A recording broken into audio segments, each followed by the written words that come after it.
welcome to your Aries season 2019 webinar. Lights, camera, action. Thank you all to those who have joined. Definitely a different change of pace for most broadcasts.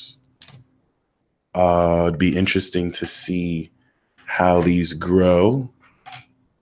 So, of course, right now we have probably a limited amount, but it'll be interesting once again to see how much we have by Cancer season. But other than that, welcome to the Aries season 2019 webinar. If you are here, you are a patron, and I deeply value and am very grateful for you investing in this webinar. This is the formula that I'm going to move forward with for a while. So congratulations. Prepare for a very wild ride. Wild because Jupiter is in Sagittarius. But yes, whether you're watching this live or whether you are not watching this live and you're watching the replay, thank you very much again for investing in this. And, it is my job to make sure this is well worth it for you. So I will be conducting a Q&A at the very end of this webinar. In fact, let me actually add that slide. But for those of you who will be watching the replay of this, there we go. For those of you that will be watching the replay of this, you are totally welcome you're totally welcome to shoot me a message on Patreon. You can shoot me an email too, but I prefer you contact me through Patreon and just ask me any question pertaining to the webinar. You're totally granted that. So once again, I look forward to going into this webinar. We are going to, especially if you're used to this already, of course, it's going to run like the Pisces season one. So we're going to look into the perception of the planets and then also transition into the zodiac signs and what relevant transits will influence and affect them. You're welcome to watch all of the zodiac signs, as I totally recommend. That's the reason why I don't really put timestamps. However, I definitely will moving forward. Once the video's done, I'll put them in the comments section. But other than that, the zodiac signs section will be accurate for your sun, moon, and rising sign. Of course, you want to pay a lot more attention to your sun and rising. For those of you who would like to know the difference, the sun sign horoscope will let you know your reality. It's going to let you know what you're directly aware of. Okay. And then the rising sign horoscope is going to give you your personal perception of what you're aware of. So you can actually put the sun and moon together like so. And then the moon sign will also let you know what you feel inside. You just won't really be as aware of it in the sun. So it's going to really indicate more your internal state instead of what you see happening around you. That's going to be the sun and the rising. I'm ready to channel. My nose is not itchy, but it's itchy. That's always a good sign for me. But other than that, once again, for the few of you who are here live, so grateful for you.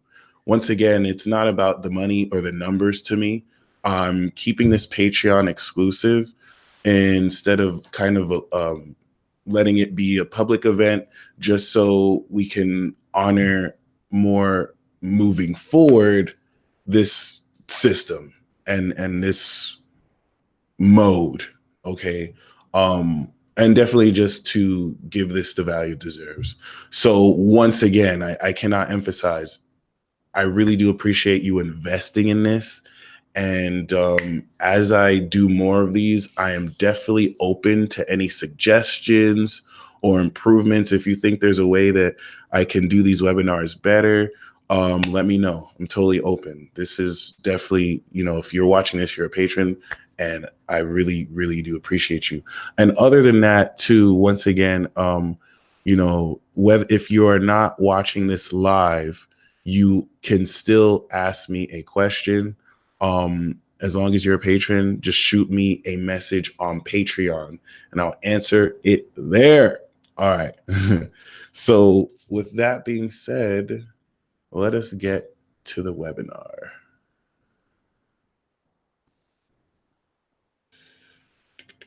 Nice. Welcome to Aries season 2019.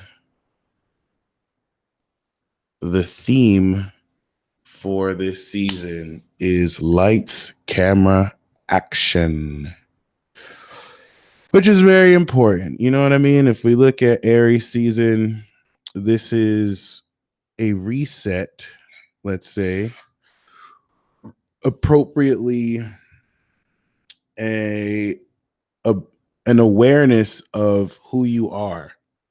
And we have stepped into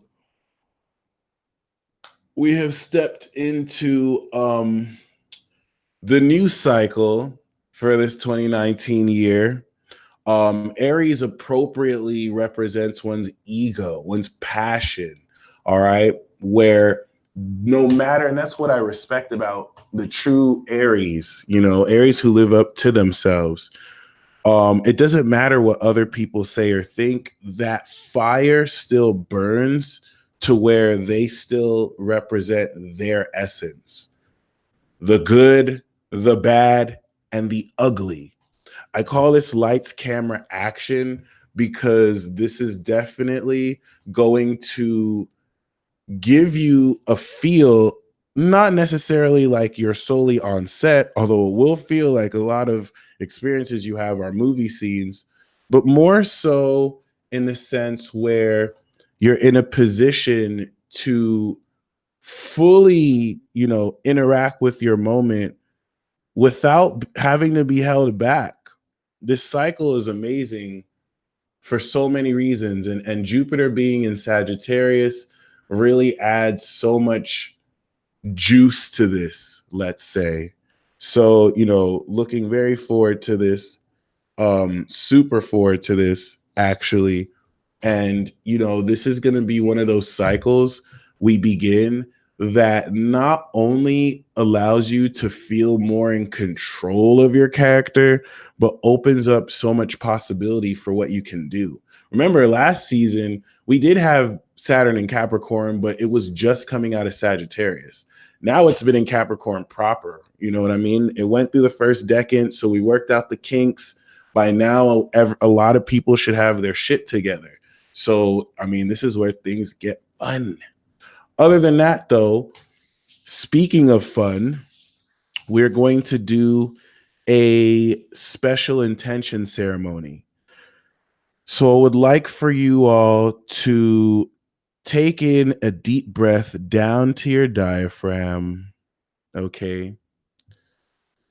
We do have the pressure of Saturn and Pluto squaring in Capricorn and the nebulous Neptune in Pisces that at its worst can distort perception with lies and deception, but at its best connects you with the divine in the most divine way.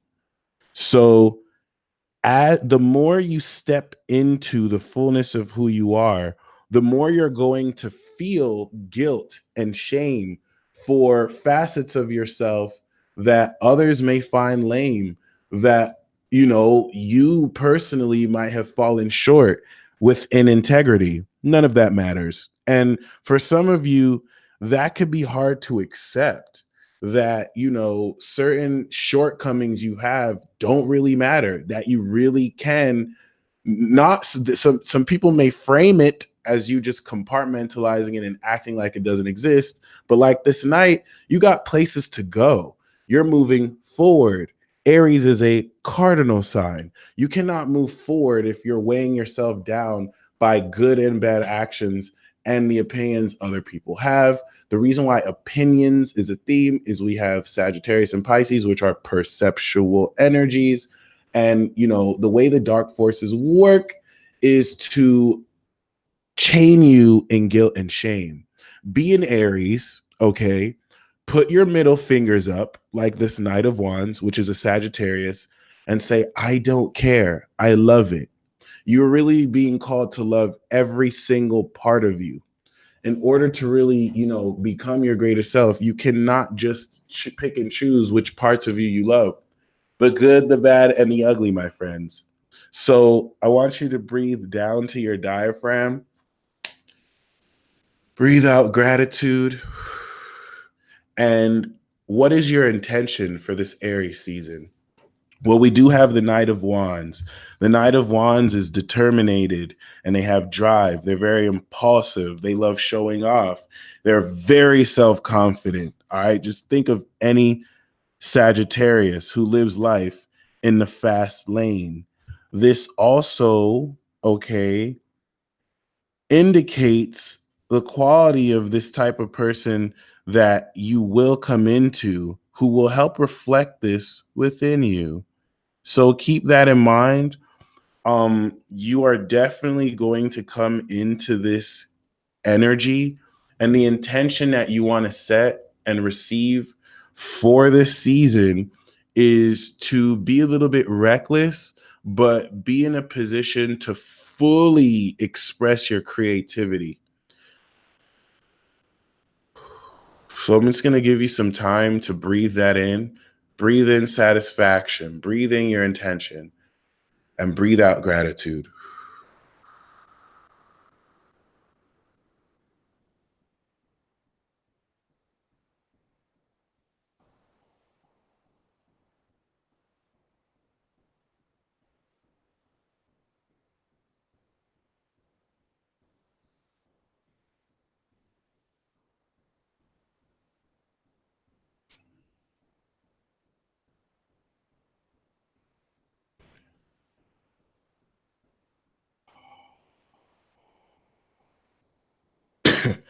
The main core of this Knight of Wands is self-confidence. Your intention as you breathe this in, breathe out gratitude, and you don't even have to do the breathing exercise, but your intention moving forward is to drip in the swag of your own self-confidence. Even if you have like cheap $5 clothes on, it really shouldn't matter because your self-confidence burns so bright, even in a room full of haters, it just bounces off your light. Nothing that other people do gets in the way of your self-confidence. That's the boundless, infinite charisma that Sagittarius has, represented by this Knight of Wands.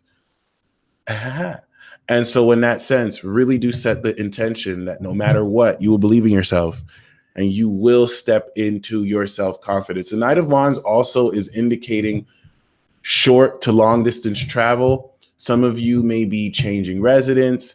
Some of you may definitely be making a trip. I know I'll be making a trip west to California. So I think that's kind of ironic that I see this here. So keep that in mind. The Knight of Wands comes when you're ready to come into so much more passion, especially if you've had writer's block. So as we start with the planetary influences, Mercury is definitely in for a great surprise. I think it's interesting that we start this transit off while Mercury is retrograde. So we start off the cycle. Mercury that retrograded at the very end of the cycle is starting off right next to Neptune, still retrograde. And it's not going to go direct until the 29th, which is pretty soon at the end of this month. 19 degrees retrograde is a completion degree. It equals 10 or 1 numerology. So interestingly enough, as we see Mercury will retrograde, and then it's going to go direct right next to Neptune. It's going to conjunct Neptune retrograde and direct, and then it's going to move into Aries before we step into Taurus season. And that means it's going to retrograde past Neptune, it's going to go direct past Neptune, then it's going to cross into Aries and hump over Chiron.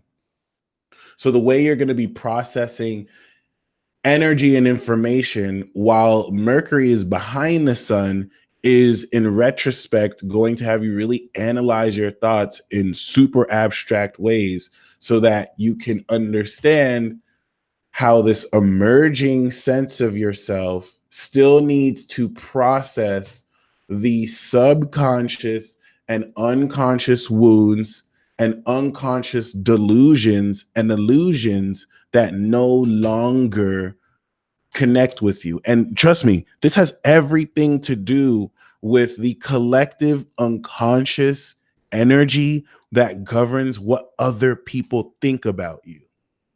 This is so important, especially if we think that Mercury in the 12th house of the sun represents that aspect and influence of hidden enemies.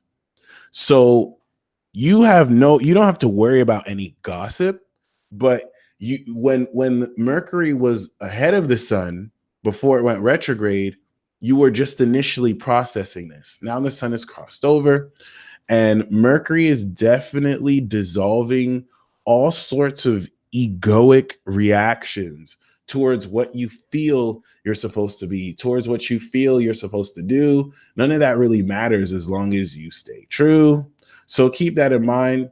The Mercury aspect conjuncting Neptune on the 1st of April is going to supercharge your magical ability to not only notice synchronicities with the light of the Aries sun, but because of the 12th house aspect, activate supernatural mental ability to just on the fly manifest magic for yourself. Mind you, Uranus is in Taurus now. So whereas before you were doing this, but it didn't stick, now it's going to the ground, and it's going to be so dope.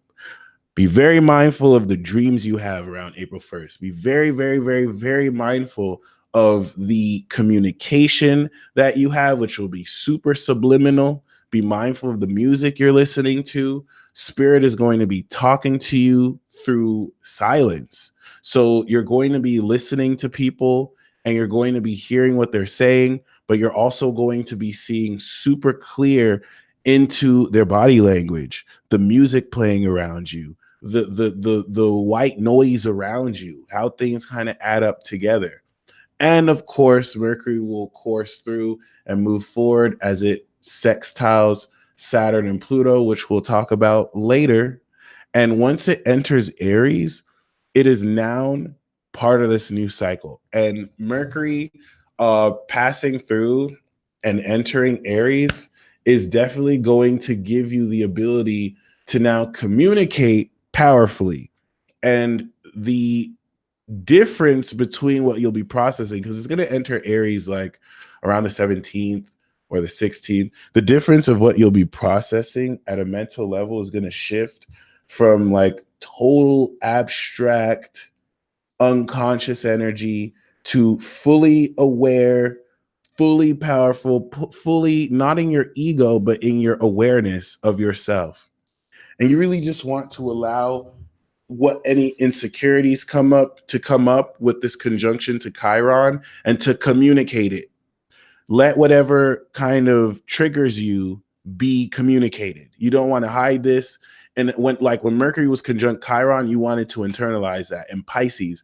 But in Aries, you want to express this. You want to find ways to alchemize this, to not deny it and just act positive, but to embrace it and integrate it accordingly. Okay. And yeah, once we see Mercury come into Aries, you're going to really feel an amazing shift past that 0 degree point where you start to have a lot more bright thoughts. You're able to really look into the horizon because Taurus season, this is going to start to trine Jupiter retrograde, and that's going to be the definition of lit. Venus has a very peculiar transit. Venus is going to be in Aquarius, Pisces, and just entering Aries once Taurus season starts. We all know that Venus, and if you don't know, Venus is exalted in Pisces. So it's finishing up in Aquarius is going to allow you to continue to make the final touches on the networks and the relevant connections with people you'll be making. In fact, some of this is so like subtle, you may not realize that that person you met last week is going to be more relevant to your life than you would have ever expected, because it wasn't really like anything crazy happened. You probably just said hi to someone, or you probably just maybe exchanged numbers, or initially got to know somebody.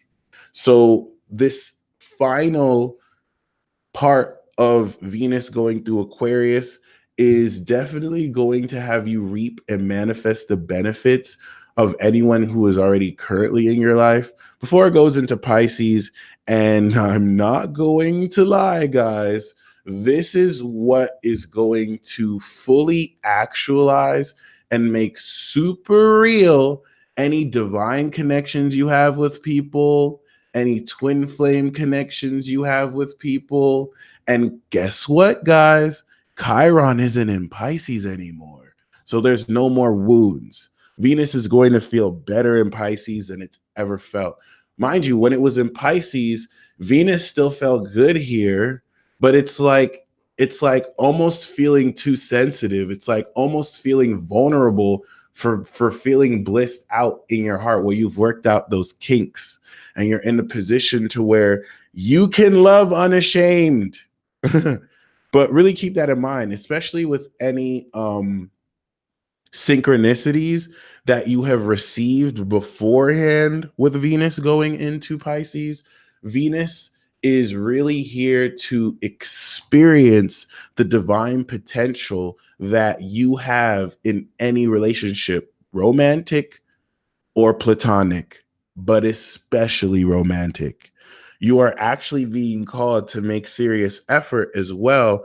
And to, if there's anyone you love, like really show them, really be as romantic as you can, really do what you can to express and be in your heart in this semi-delusional way. And the thing with Venus in Pisces, it does not care about logic. It doesn't care if maybe that other person that you are connecting with doesn't feel it real time. It's unconditional. It's just about feeling it. So that's a little cheat code right there. Because once this goes into Aries, it's ready to smack people up again, like it was last time. Like Venus and Aries doesn't play. It's actually the Four of Wands in the tarot, very beneficial card. And this is going to bring in unions. So keep that in mind. The square to Mars that it will be making in Aquarius to Taurus, the beginning of this transit, is more key than may be aware, because this is a third quarter square that Venus is making to Mars before it will eventually conjunct Mars in Virgo. So this is the final check to make sure that the values you're taking action on balance with the more abstract and progressive connections that you'll be making. Because Venus in Aquarius is slowly but surely influencing people to adopt more progressive views in relationships. How outdated are some marriage concepts? How outdated are some monogamous concepts? How can you make monogamy more authentic?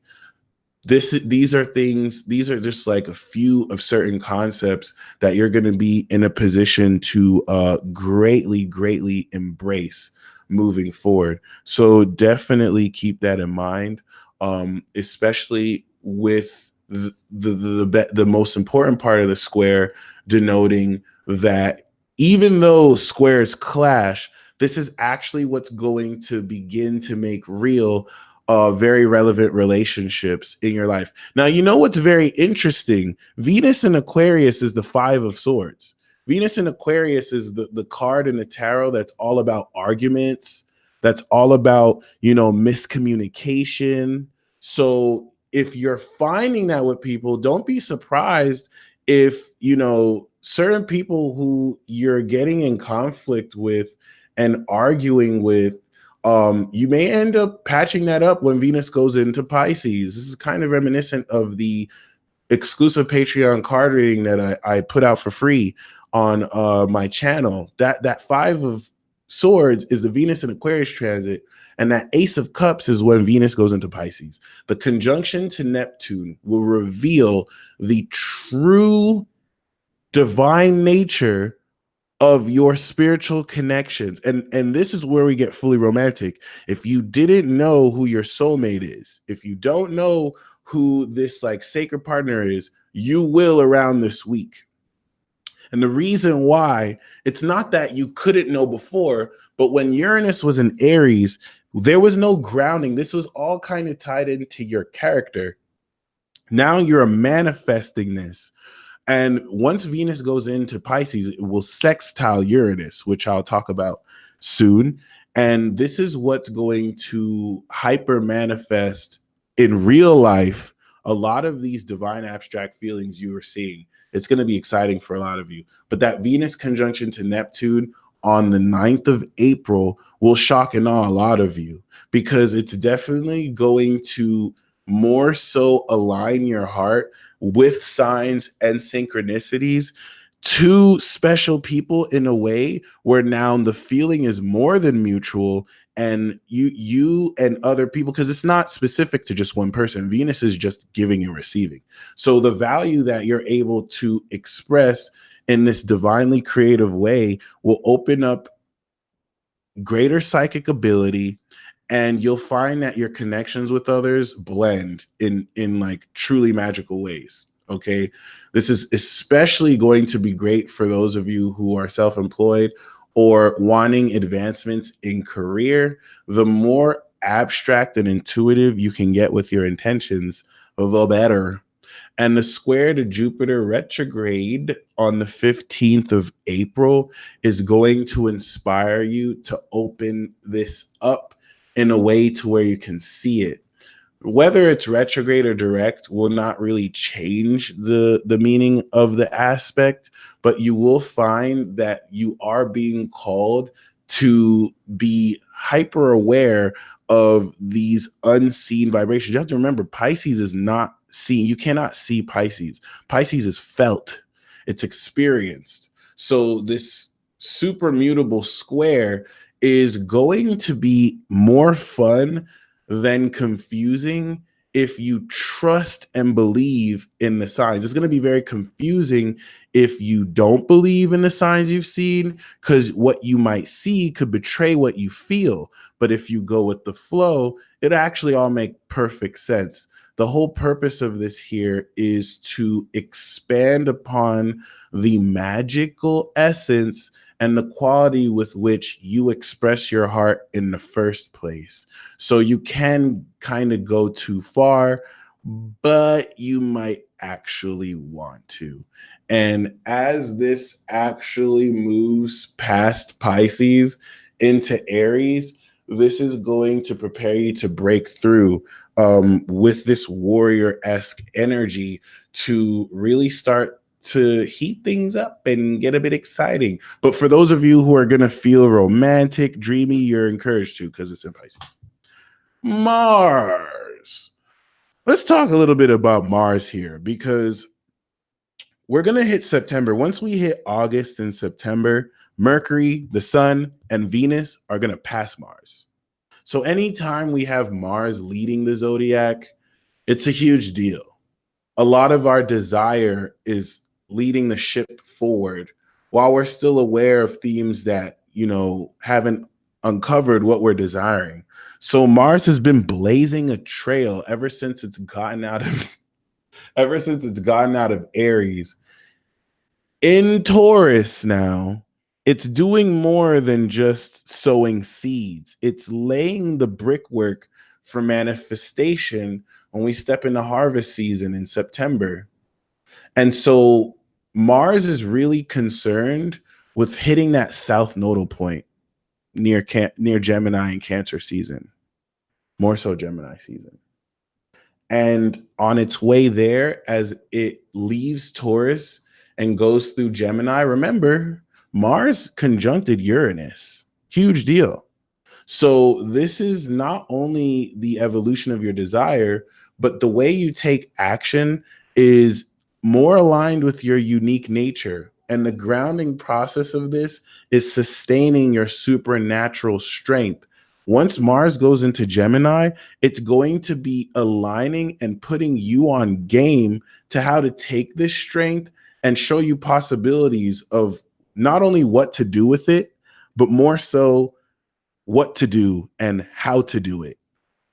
In Gemini, it's going to align inquisitive focus to take every action you're making and make it very magical. But this is where we might come into arguments. Mars in Gemini is very argumentative because it forces points. And this is all about being aggressive with your ideas. So once again, the square to Venus that it'll make on the 21st of March is definitely going to build strength based on you noting that the connections you make with people are going to be with people who are not your type. Venus in Aquarius is a bit weird.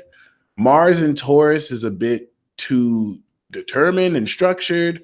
And, you know, both of these energies seemingly clashing work very well together. Like when it works, it sticks. So it's this period that's going to make you open to concepts and people and things that are not necessarily along your normal type cast. And as Mars begins to sextile Chiron on the 3rd in Gemini from Aries, you're going to find that there's greater courage to express unpopular opinions and to express facets of yourself that you weren't courageous of doing before, that you kept in, that you were in a position to really be ashamed of, but now you're proud of. This is going to be even better for expressing yourself sexually. For those of you who have been inhibited when it comes to expressing your sexual energy, for those of you who are afraid of rejection, it's a transit like this that's going to push you to not only like stop fearing rejection, but to have fun with the process. So you're very much so encouraged to flirt. You're very much so encouraged to bear any perceived wounds and transmute them to triumph, because this is 100% going to allow you at a greater level to open up to so much more value. But through what? Through the attitude. And that's the whole purpose of Mars and Gemini. Mars and Aries revved power. Mars and Taurus built strength. Mars and Gemini is going to develop the sexual attitude that is authentic and unique to you. And when the moon conjuncts Mars on the 9th, this could make you quite irritable, but it is going to inspire you to dig deep within and really focus your desire and then align it with your mind. Gemini is an enlightening energy. So you'll find that the actions you're taking during this transit open up greater clarity and greater enlightenment. Very, very, very effectively so. Jupiter, which honestly is the hugest and most important part of this Aries season, in my opinion, as well as this cycle, is in Sagittarius. I think it's amazing that we start this cycle in Aries season with Jupiter in the 3rd decan of Sagittarius, because the wild nature of this energy is going to open you up to new possibilities relative to you, new possibilities concerning yourself and concerning where you can take your being, what adventures you can take with yourself that you never even thought possible. I think the best part of this is that it even goes retrograde this season in April.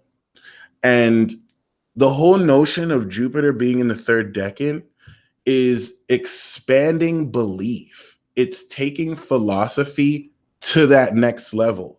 It's seeing God, it's seeing the creator. It's being able to take your own creative talent and evolving this. So this is why I call this year the glow up. And the retrograde motion of Jupiter is what will actually unpack all of this. So Jupiter was in Sagittarius since last year, since the end of last year, building this up, expanding this up, expanding this up. And now once it goes retrograde, it's going to reevaluate everything you've expanded. You might have expanded so much while you're expanding, you don't have all the time to see what you've evolved. Well, I think it's amazing that we start Aries season off in a position where we can now enjoy how much we've evolved. And that's a huge theme that I want to share with you. This Jupiter retrograde is where you're going to start to see a lot more consciously many of these supernatural abilities, because as it moves backwards in degrees, it's going to unpack everything that it's gone forward. And then subsequently, later in the year, when it goes direct again, we'll be passing this with greater awareness of it. So this will lead to greater utilization. And let me tell you, the sextile to Venus that it makes in Aquarius is an amazing opportunity, even right now, as Venus is in Aquarius, to network, to go and meet people, to take risks. This is the time where you want to take risks. This is the time where you could even get rejected. You could even get bombed. And I'm not even talking about like in a romantic context, and it will later work out in your favor just because you took that risk, just because you extended forth with that energy. Things are not as they seem, my friends. So the sextile to Venus is going to really take this expanded level of philosophy, but more so your third eye and how you can see higher and connect you with other people who can see that vision too. So gangster. Now, this retrogrades on the 11th of April, and right after, it's going to square Mercury. This is why this is important. Mercury, which is already going to be in Pisces, is going to be challenging what you believe to be real. And by this time, Mercury is going to be direct. So right before it goes into Aries, the square to Jupiter retrograde represents a checkpoint, asking you, how willing are you to believe in what you believe in the highest level? How this is for the magical adepts, because the way this is going to work, this is going to confuse some people who have too much of a prioritization or too much of a need for things to be real and things to be literal. For those of you who are comfortable with just experimenting and just sitting with abstract concepts and just seeing how it goes infinitely, this is going to be amazing for you. This is actually a very confusing aspect because it's just showing you multiple possibilities and potentiality. And because there's no Gemini, okay, Mars will actually be here in Gemini, but because there's no Virgo and Mars isn't really a grounded enough Gemini energy, it's not going to pinpoint any of these possibilities into anything concrete. And so the mistake here is to think, well, which possibility is it, when Jupiter retrograde wants you to embrace every possibility? The magic of Sagittarius and Pisces is that you are everything at once.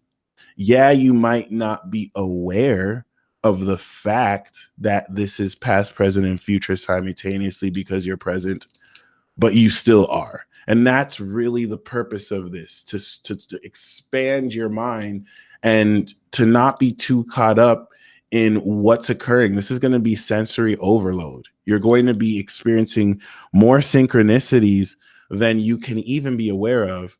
And it's really just meant for you to embrace and not entirely go with the flow, but to inject your sense of luck into the mix. So be mindful of the communication that occurs.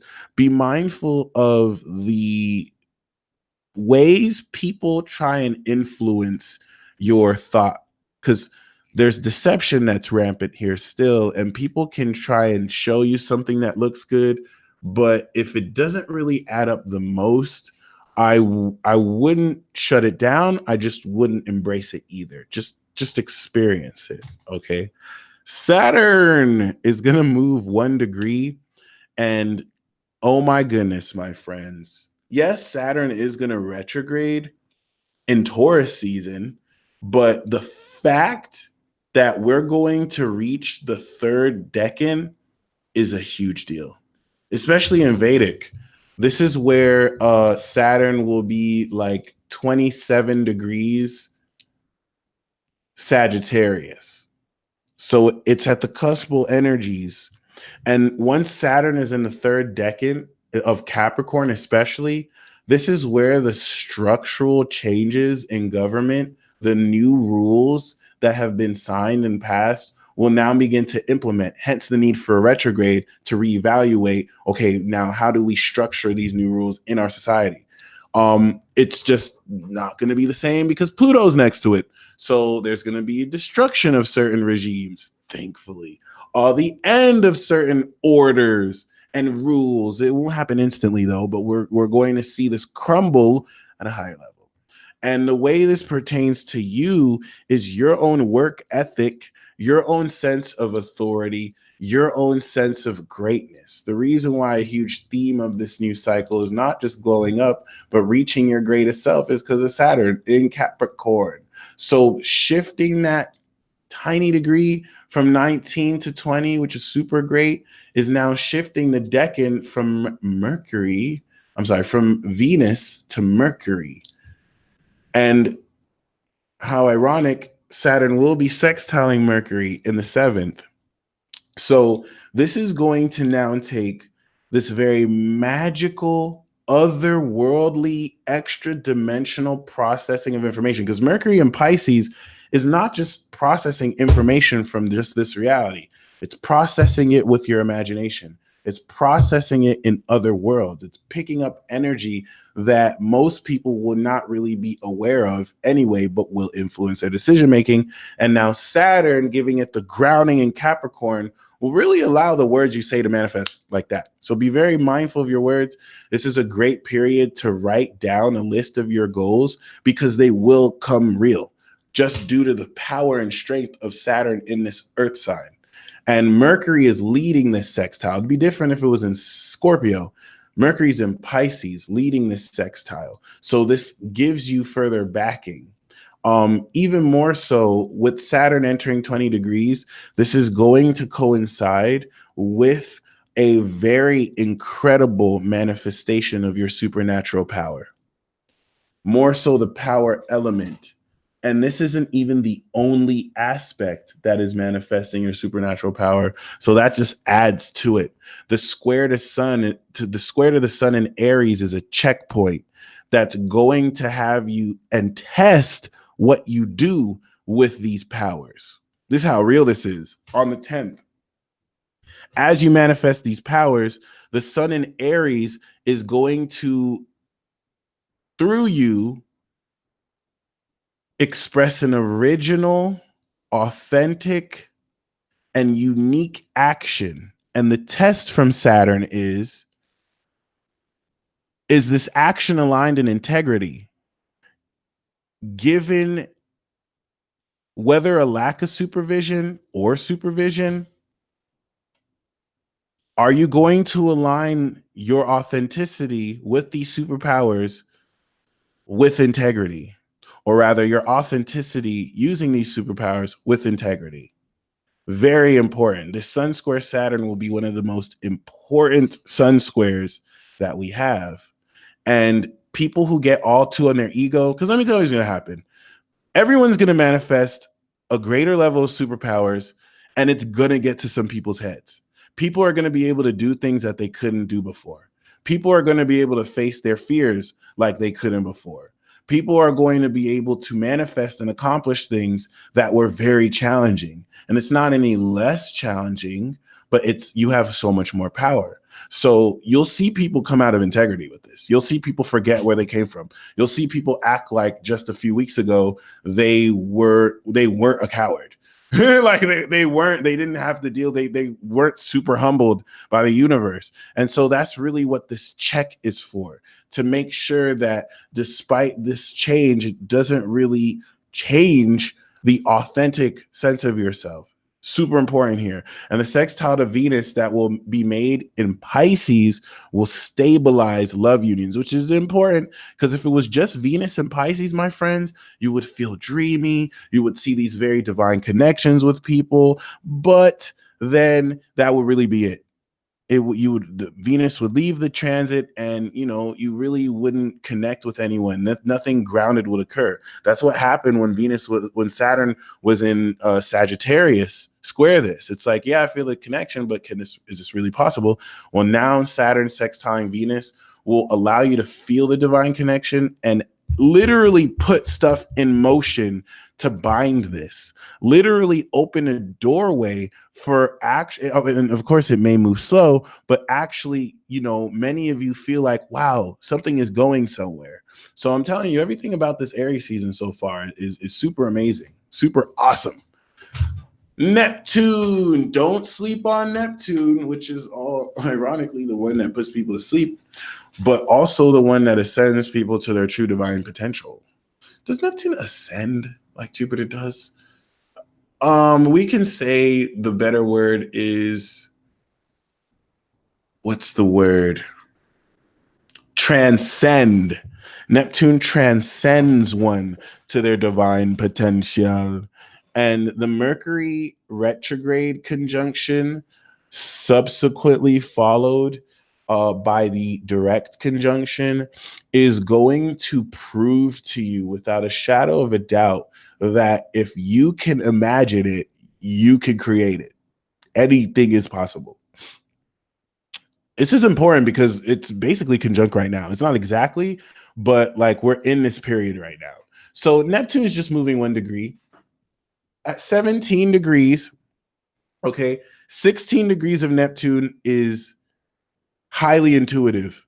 This is and trust me, last night I saw a twin flame synchronicity that blew my mind. It really humbled my ego, and it restored a lot of faith in the divine connections that I have with people important to me. Still don't really know what the hell's going on, but I do know that there's more than meets the eye. Now, once this moves to 17 degrees, you have a decision to make. This is so important, my friends. I'm going to give you the exact date that this moves 17 degrees. 1 is I love, 7 is I sense. So you're going to have to make a decision about what you sense, okay? And ironically, it's going to be the 28th and the 29th that this moves 17 degrees. Okay. You have to make a decision to fully believe in your intuition. Moving forward, this is where we get full fish tard here, because you're still operating with a very abstract and in some case nebulous force that once it starts to make sense to you, it will just begin to not make sense. That's just the way Neptune is. Neptune doesn't want you to get fixed on any certain one perception, so it will frustrate your logic. But you have to decide during this transit, do you love what you sense? Can you truly believe in your intuition? Okay.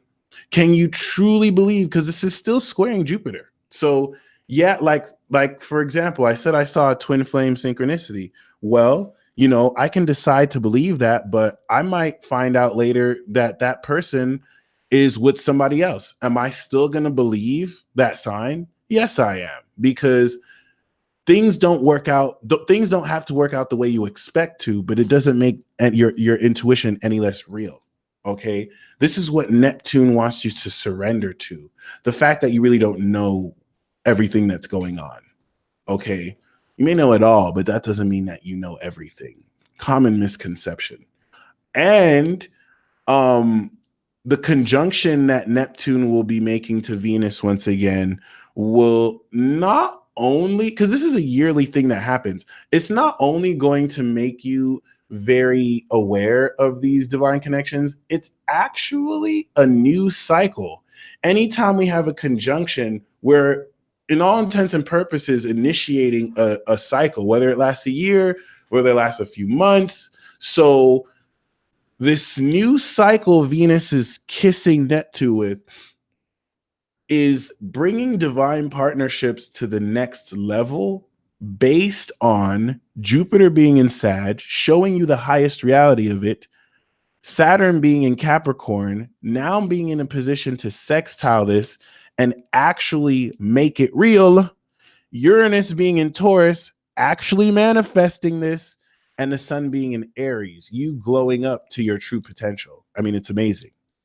Even if it seems like some of you may be going through hell during this period, some of you may be disappointed that things didn't work out at all the way you thought. This is a good thing because now you're being revealed to you're not going to be left in the dark anymore. Some of you may connect physically in deeper ways with a partner, with friends. You're very much so encouraged to express this more abstract, once again, dreamy nature of this. You don't have to make the most literal sense. Like flow from your intuition, what comes from your heart, which is very intelligent, more so than the mind, believe it or not. Neptune square the moon in Gemini on that same day is a very quick aspect, but it's going to change your perception.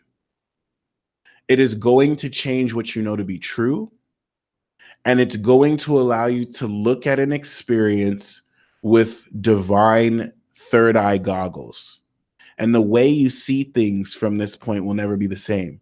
Keep in mind, during this period, Neptune will be semi-sextiling the sun, which means it's behind the sun, which means it's a 12th house aspect. And we all know Neptune is supreme in the 12th house. So when I'm talking about perceiving supernatural energy and magic differently, it will never be the same. The moon in Gemini will almost walk through a checkpoint to where while you're deciding to believe in this, you really start to harness your own personal truth to finally understand a lot of synchronicities that you've ever understood. And this will not be the final understanding. Oh, but it's going to be a relevant one.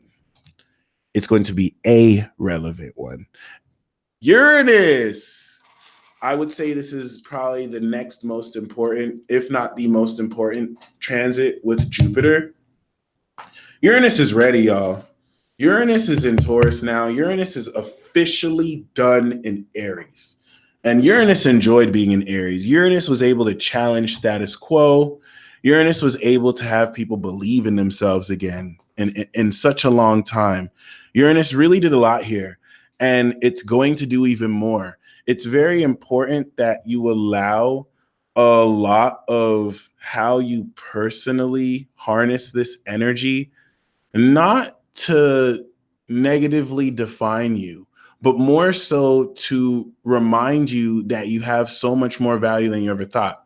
Uranus and Aries was to revolutionize the way the average human being sees themselves and identifies themselves. Not surprisingly, there was a lot of controversy where you have gender politics reaching the peak that it's ever been, where you have normalization of certain immigrant camps. Like this is applied everywhere. And now it's in Taurus. Ooh, hold on. I made a mistake. Let me fix that. This is actually supposed to be 0 degrees Taurus.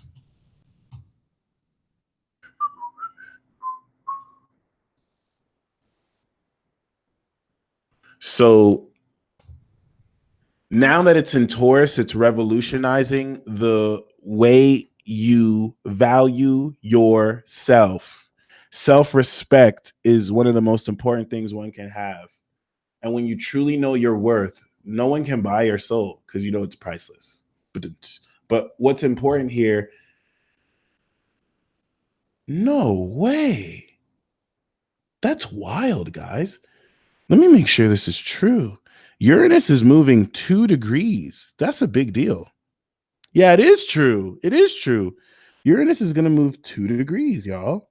So we're not only going to fully step into this transit, but before the sun conjuncts Uranus, which is going to be one of the most important transits ever, it's going to be a transit that sets off legacies, like some of the most important and relevant like apps and programs will be launched near around those dates. This Uranus and Taurus transit is going to manifest physically your supernatural power. This is not the first manifestation of this. Your supernatural power sparked into being when it was in Aries. But you can spark an awareness of yourself into being, but to actually physically create it is another thing. You know what I mean? You can come up with an idea called Jerky's Chicken Shop, but to actually physically create the location, to create the menu, to hire the employees, that's the manifestation of it. It's starting now. Okay. And it's so iconic that you may not even realize that most of this is happening right under your nose. There is a very, see, the first 5 to 10 degrees of this transit is so subtle. It's fine tuning your neuro linguistic programming and physiological response to the neural pathways created in your brain to allow you to tap into your authenticity and inner genius more smoothly. I personally experienced this as being able to freestyle so much better. I'm not having to think of what I say before I say it because I know this game I'm playing makes me look like an anus, but that doesn't mean it's bad. It means that I'm glad to express my talents and show you talents that I never knew I had. Like it's ridiculous. This same quality, because Taurus is all about quality, is relevant in everybody. This is hard work that is now fine tuning and reaching a new peak. So I want you to think of Aries, Uranus and Aries, which slowly but surely raised the peak to which your energy could be. And now that it's in Taurus, the highest that it got in Aries, bah, it's stuck there. And that's the new norm. Okay. So we're going to be building on that. And the opposition to the moon in Scorpio is what at a very subliminal level and it's cool because the moon is still in Scorpio, so this transit is happening right now. This is at a very subtle level engaging your psychological response to your magical awareness of reality, your magical awareness of your superpowers physiologically. And I don't know if that was the right word, but it's linking your psychology and emotions with your physical response. This is where, like, if you're a water sign, if you're an earth sign, you're going to be aware of this. If you're a fire sign, you can see it. Air signs, you might not be aware. And that's not really a bad thing, but your body is going to be geniusly matching what the deep core of your emotions is feeling in order to draw this deeper energy out. Okay, because keep this in mind. Once it conjuncts the moon on the 6th, we're completing that cycle. Even though it's creating a new cycle, it's coming back around. Okay, and this is where everything that you have, be very, very, very, very mindful of the things you're feeling now, of your responses to them, of how you're able to fine tune your bodies, like movement, of how you're able to correct your posture, because all of this on the 6th is going to enter into a new cycle that now adds and evolves this based on the past 2 weeks or the 2 weeks moving forward. And in between that, we have the sextile to Venus, my friends. This is going to be fun. The sextile to Venus is what's going to take the divine love and romance that your heart seeks, even if at a conscious level, you're like, screw love. I don't want to do this. I'm tired of getting hurt. This is stupid. Your heart still desires companionship. Your heart still has a dream of what it wants to share. Even if it gets lost in translation, your heart still has that feeling, well, it's going to manifest fully, especially because Uranus creates a third house aspect to this sextile.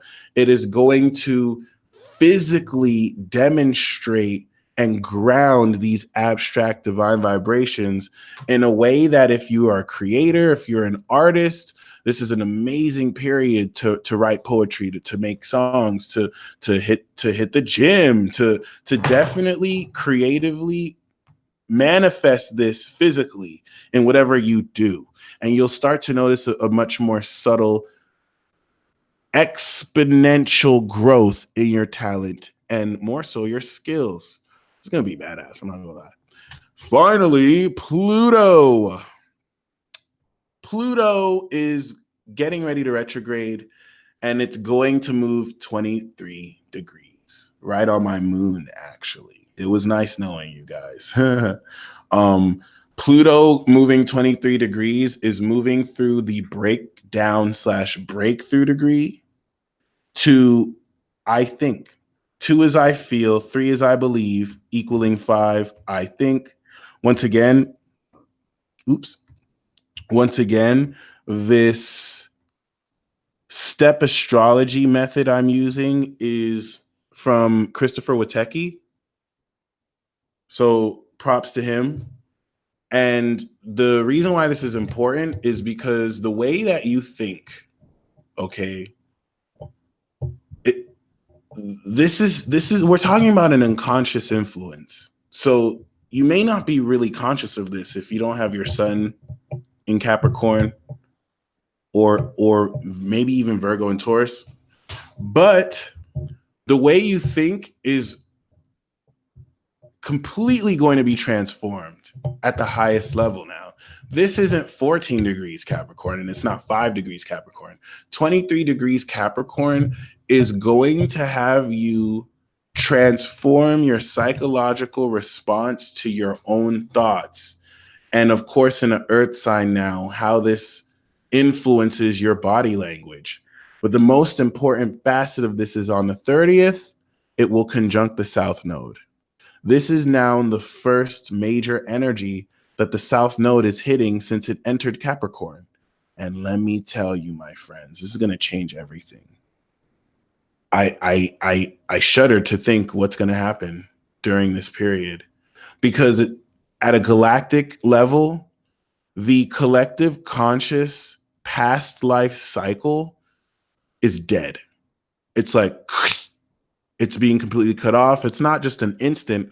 Pluto moves slow. The South Node moves slow. So over the next couple of weeks, we're going to see this really make way to clear new ground for the North Node in Cancer to allow you to feel much greater. We might see this manifested in certain hate groups meeting their end.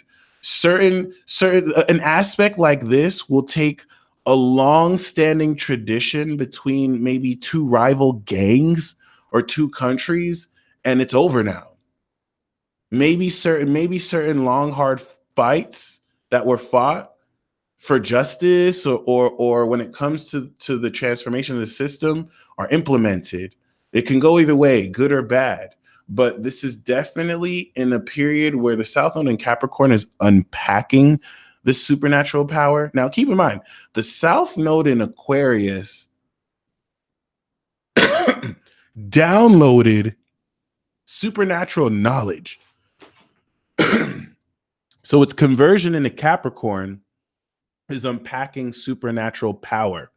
In the tarot, Pluto is the card of judgment. It's the awakening card to your true higher purpose. So everyone's going to be aligned to their destiny like never before.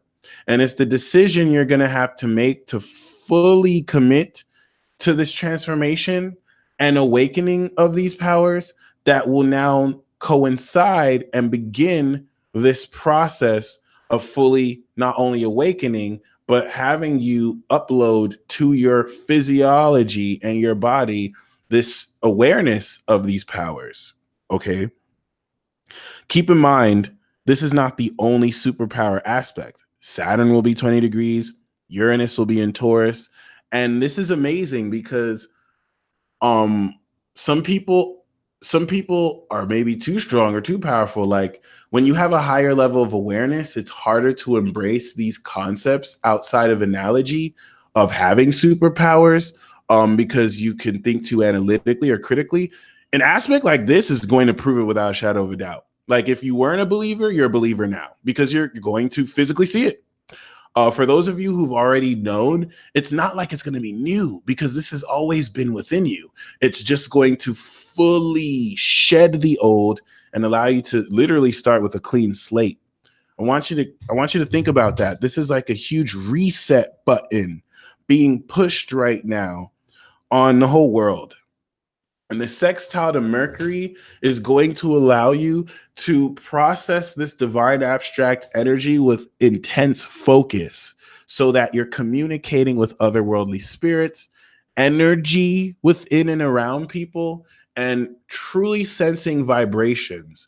And the same could be said with the sextile to Venus, which will add more sexual intensity and tension to your connections with other people. You could think of Pluto as like removing any extra fat that doesn't need to be there. So the sextiles open greater doors into more divine understanding. Okay. So I'm going to take a quick break and then we're going to get into the zodiac signs real quick. Um, I'm really just going to get like a glass of water. So it won't be too long of a break. Um, if any of you are willing to comment or send me an email or message, please let me know how you've enjoyed this webinar so far. If you like it, if I lost you, if it was boring, if it was informative, and thank you so much for staying tuned. I'll be back real quick.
All right.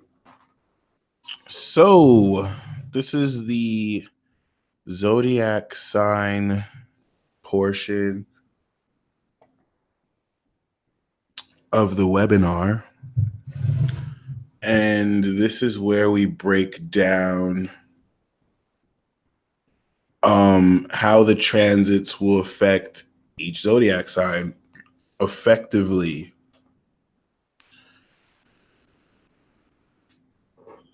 For each sign, you're welcome to watch and pertain for the house. And also, like if you don't have any energy in a sign, it will still be accurate. You just want to connect it to the house. But this will be more accurate for your sun, moon, or rise, especially rising. Okay. Once again, the sun sign is going to show you how you're going to be aware of this in your reality. The rising sign is going to show you how you're going to personally perceive this. And the moon sign is going to be how you feel inside. Aries, welcome to your revival.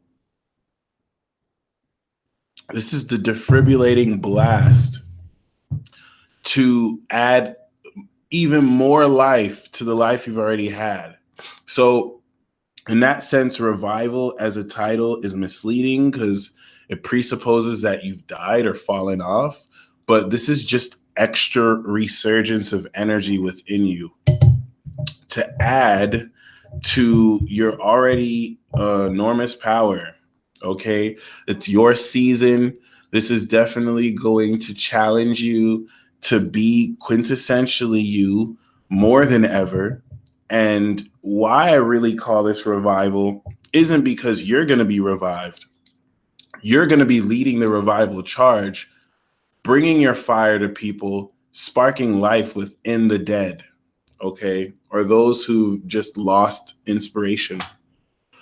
The full moon in Libra in your seventh house is going to expose and reveal connections with others that no longer serve you, but also reveal facets in your own way of expression that could lead towards better interpersonal contact with others, better ways to communicate with others, as well as just more practical and powerful ways to step more into your power through other people. So you definitely want to be mindful of what you receive, what energy you receive from others.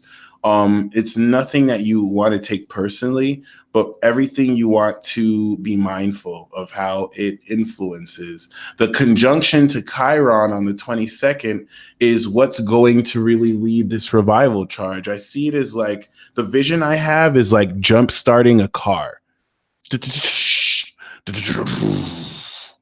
Where Chiron, wow, I just did that.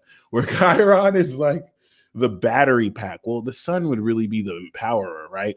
But you have, it's not like charging with another car. It's like charging with a battery pack. So you can, it's portable. You can take it with you as long as that battery pack is charged. This is a cycle that is being created. So it's not as simple as just a conjunction, which is just going to be one effect. It's a year-long cycle that has now been initiated right now because Chiron won't be going back into Pisces. So next year, we're going to see this conjunct again in your sign. And this is beginning the cycle to healing the confidence and courage you have being yourself, identifying as yourself, which will manifest itself as more courage. You want to allow any awareness of vulnerabilities to come through. But I think this Chiron and Aries energy is allowing you to directly confront any insecurities that arise regarding your image and regarding your personality, as this will transmute into greater power. Okay. The sextile to Uranus from your 12th to your third house is very important because this is what's going to constitute an extraordinary sense of divine language. You'll find that your skill set is so much more powerful through this. And technically it's the 12th to the second house, not the third house, but it still very greatly influences your skill set. This, in fact, is going to allow you to utilize abstract skills, imagination, outside the box ways that are unorthodox when it comes to manifesting money. You'll be inspired by new ideas. And this is what's going to allow you to manifest any divine connections that you have with people too. Just notice that with Venus in the 12th, despite any lethargic feelings it may produce it within you, it's really just meant to show you what's possible.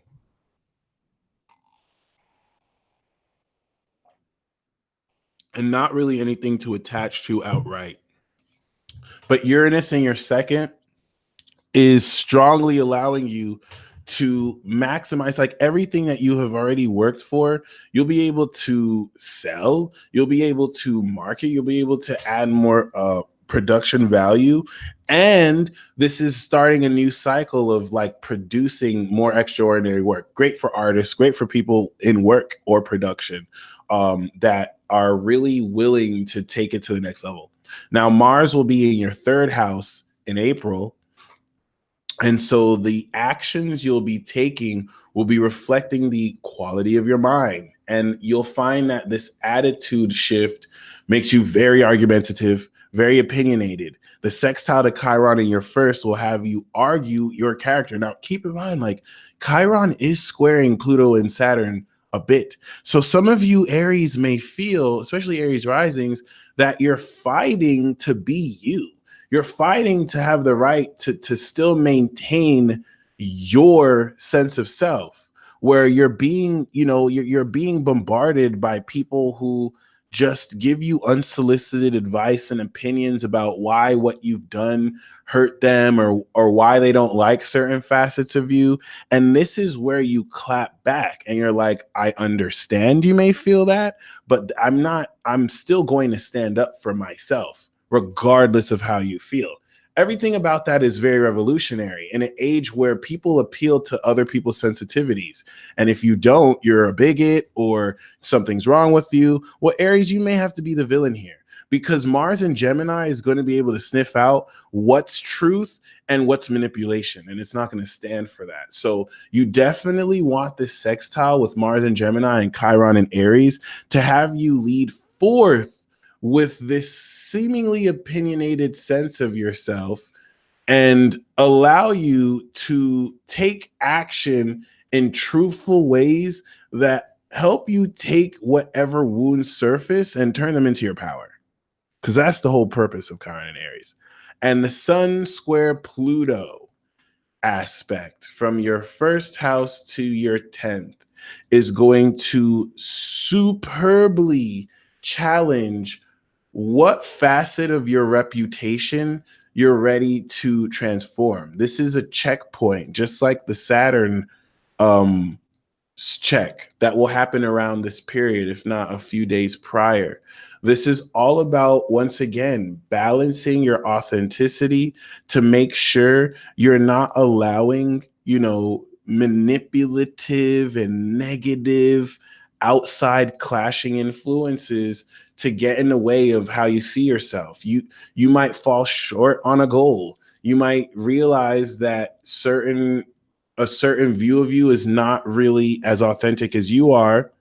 And you just really don't want to let that get you down. You really more want to examine and record what that experience is.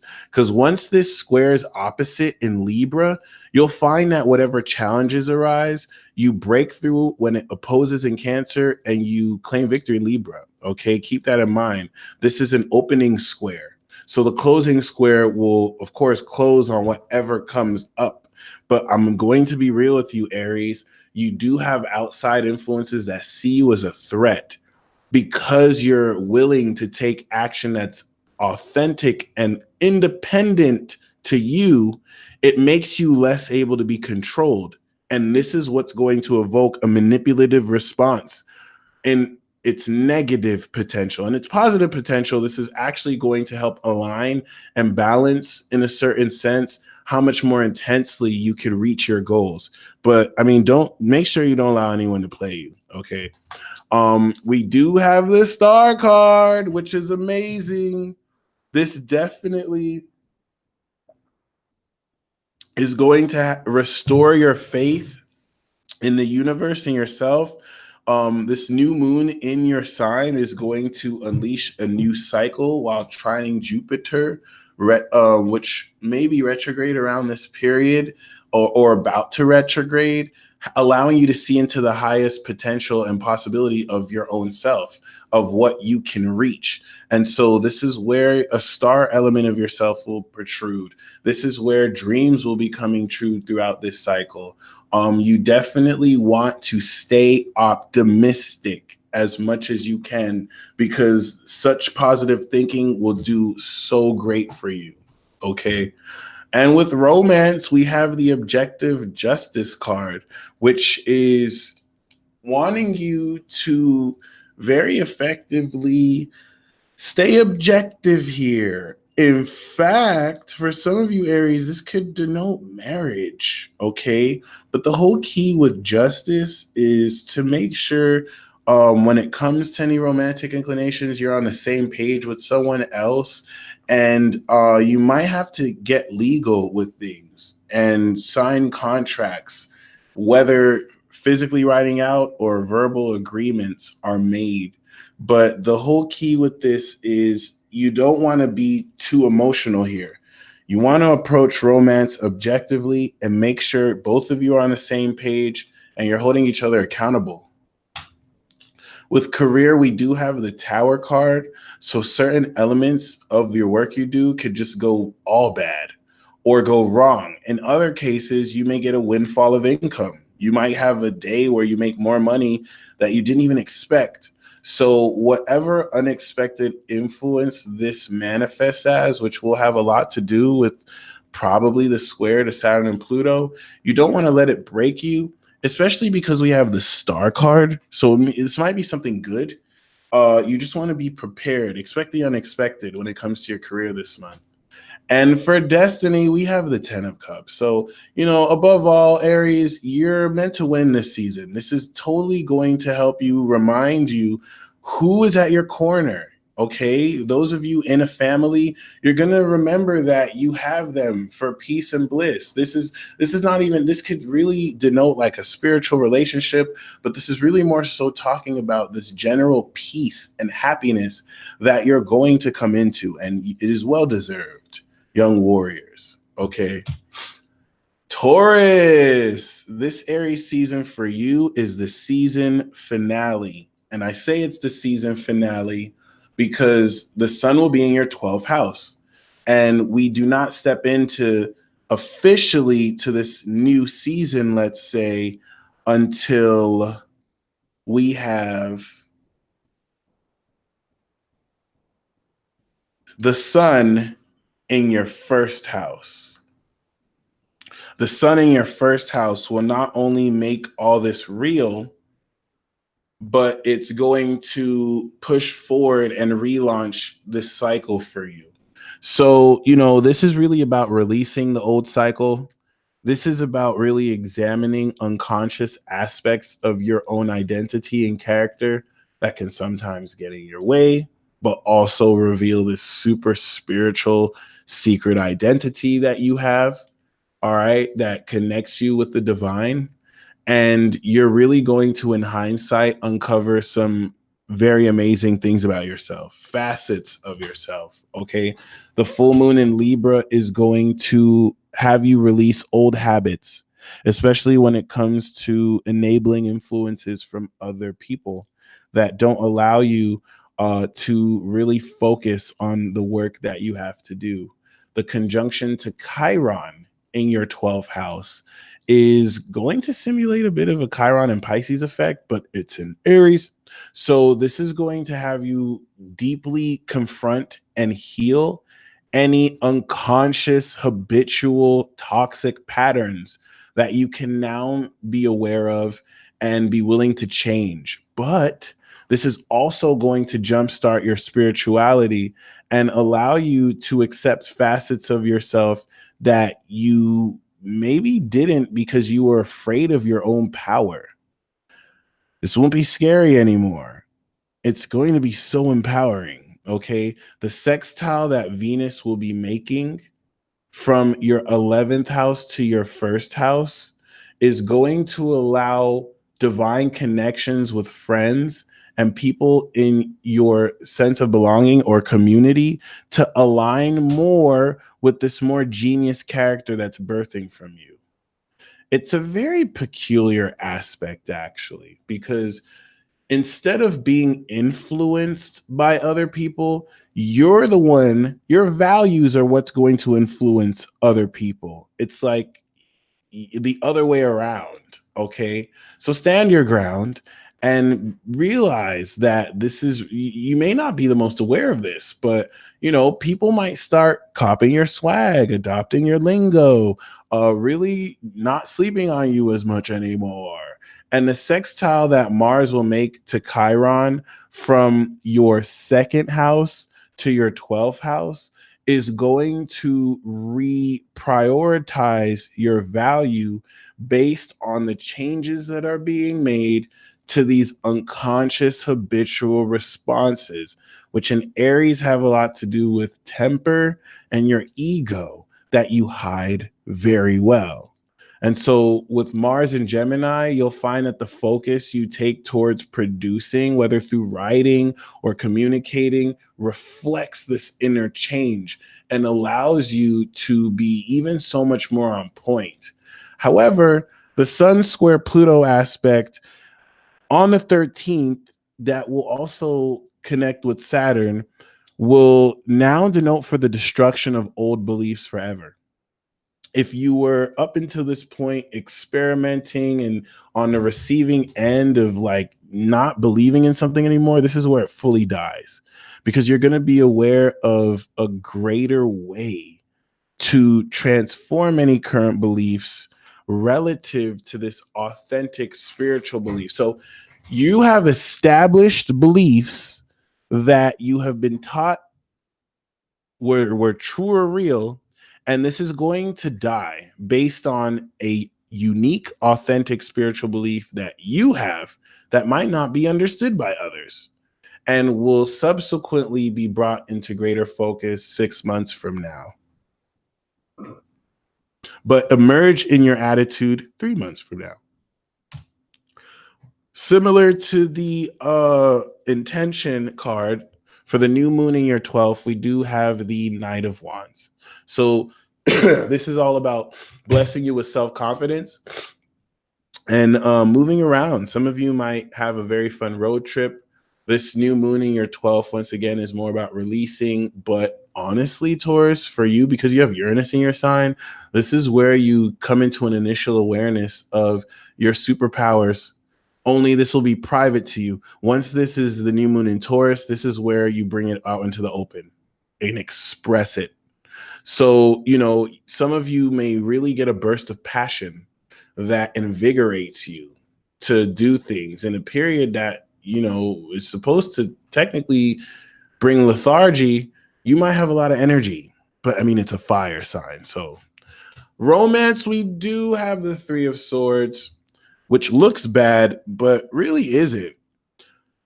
This to me is a sacrifice, and it denotes maybe rejection, but more so rejection being spirit's protection. But I see more of a sacrifice. I think in order for you to move forward in a romantic connection, you are going to have to separate from another influence.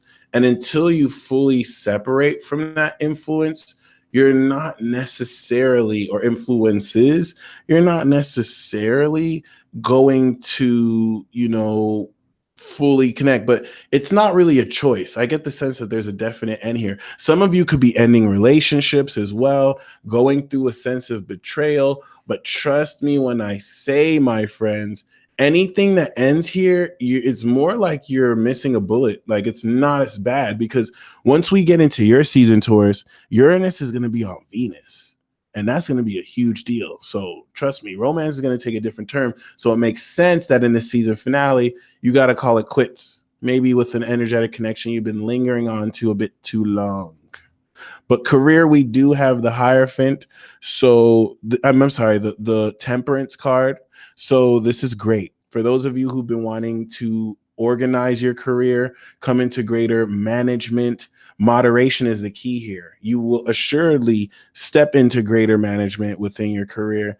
And this is going to allow you to bridge both subconscious and conscious aspects to bring out the netherworlds of your inner life, imaginative and creative concepts that you can balance with reality. And this is a slept on card, but this is really going to be what allows you to implement greater ideas, take away what you don't need and add what you do, to add more balance to what you're already doing.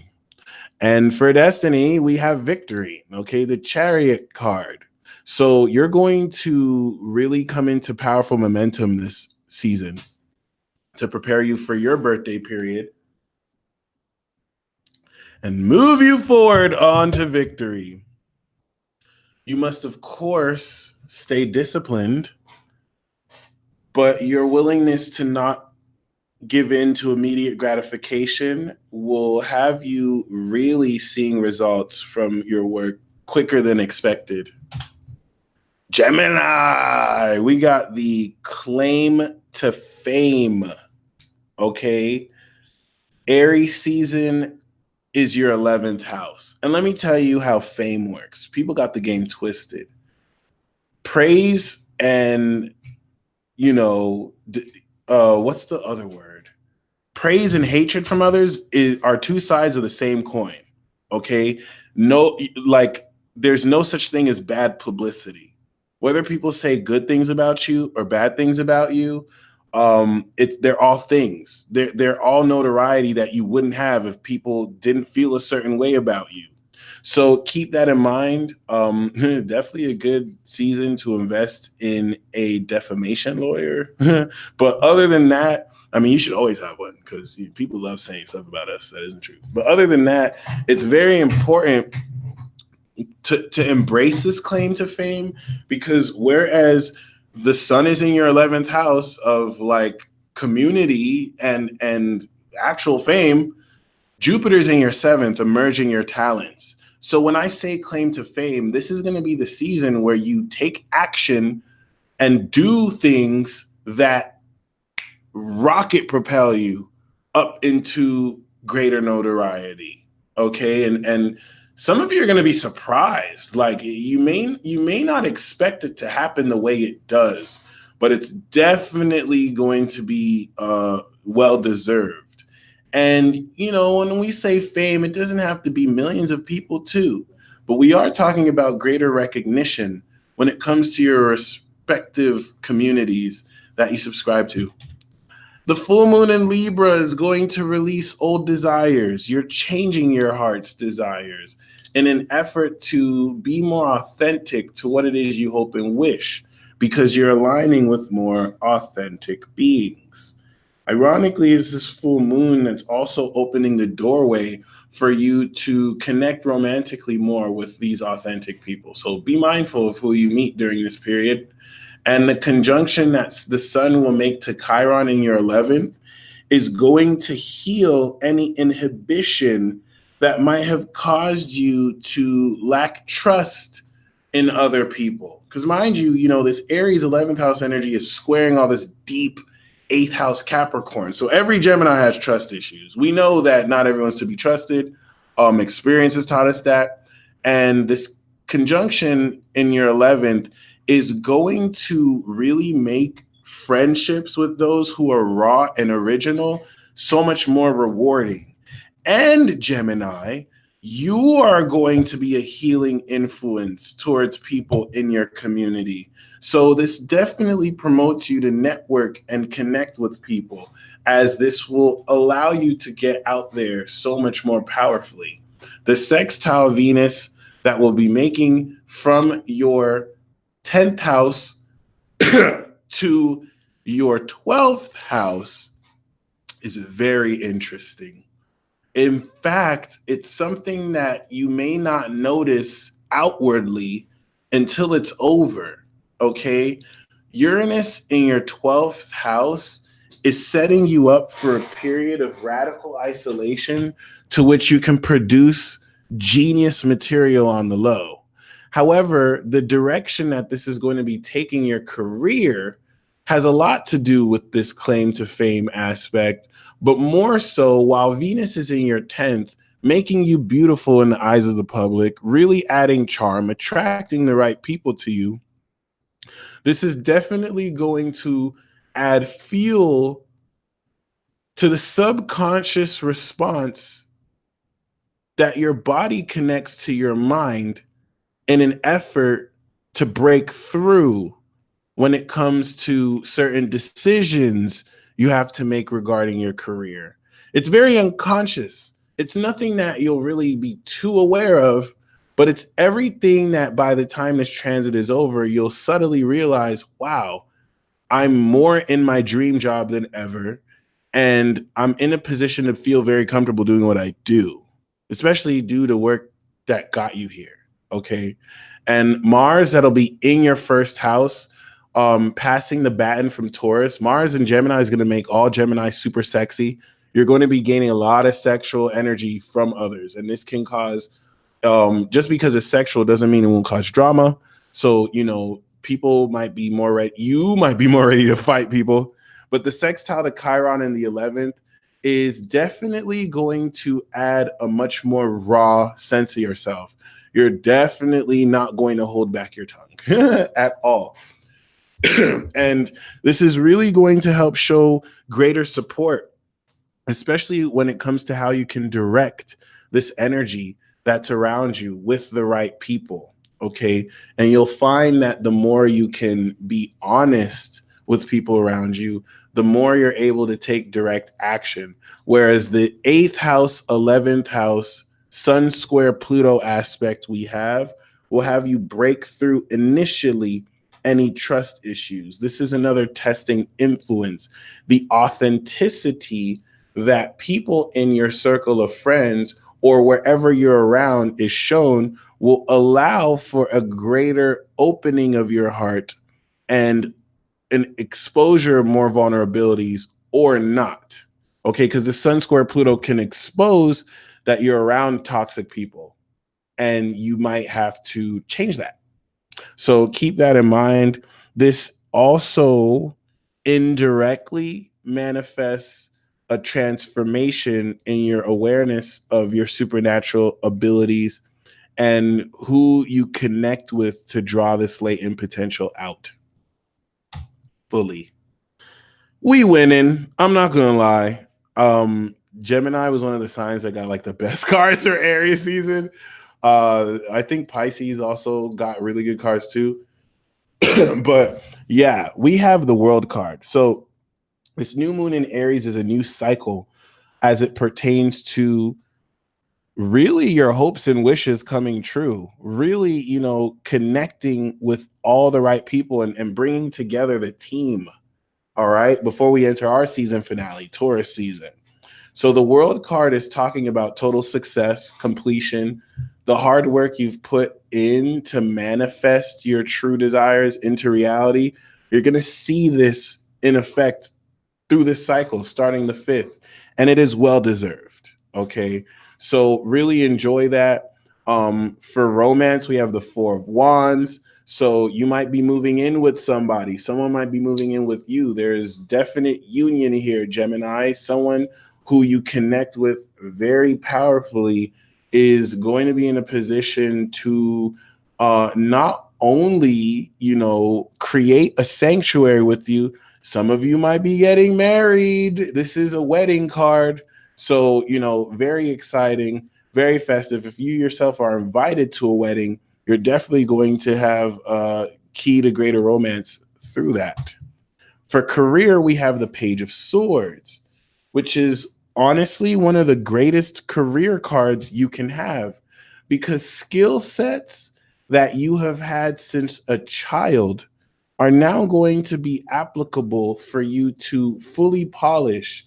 And this has a lot to do with incorporating communication ability to get your name out there, to promote your services, to promote who you are. There's going to be positive talk about what you're doing. You're going to find that more people than normal are curious and watching what you're doing. Okay. It's also a great period to do a bit of espionage if you're wanting to study new strategies, but you're definitely going to be alerted to a powerful truth that comes through when it comes to what direction to take your career. And destiny, I mean, Gemini is one of the 4 magic zodiac signs in the zodiac. So we have the magician. Believe in yourself. You are realizing your full potential this season. Okay. It's definitely going to allow you to step into your sense of magic in a way that opens up very magically how skillful you are. So when in doubt, tap into your skills, tap into your abilities. They will serve you and others super well. Cancer, we do have the glow up. So the glow up is very important. This is not the only time you're going to be glowing up, which is very amazing. You're one of the few signs that are going to glow up multiple times this year. Trust me. And this is the initial sense of this. Jupiter's in your 6th, pimping your lifestyle. And the sun is in your 10th now. This is where you are aware of your place in the world and you define your reputation while your lifestyle is being pimped to your benefit. And you are going to be forming serious contracts and partnerships with other people. So I've appropriately titled this The Glow Up because after this period, your relationship with society and how you express yourself to the world will solidify and express how much more power you have and how much you've grown.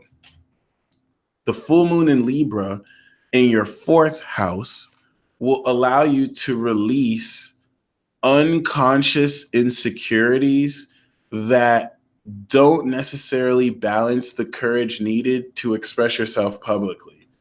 Much of this will be gleaned through conversation. It's not really as serious as it sounds.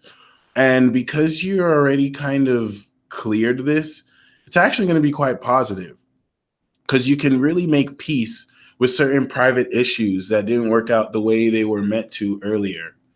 And the conjunction to Chiron in your 10th house will begin a cycle of healing your relationship with authority and or father figures, especially when it comes to the unfair dynamics that allow people to be a bit more harsh with you and impatient with you when it comes to expectations that they have on you.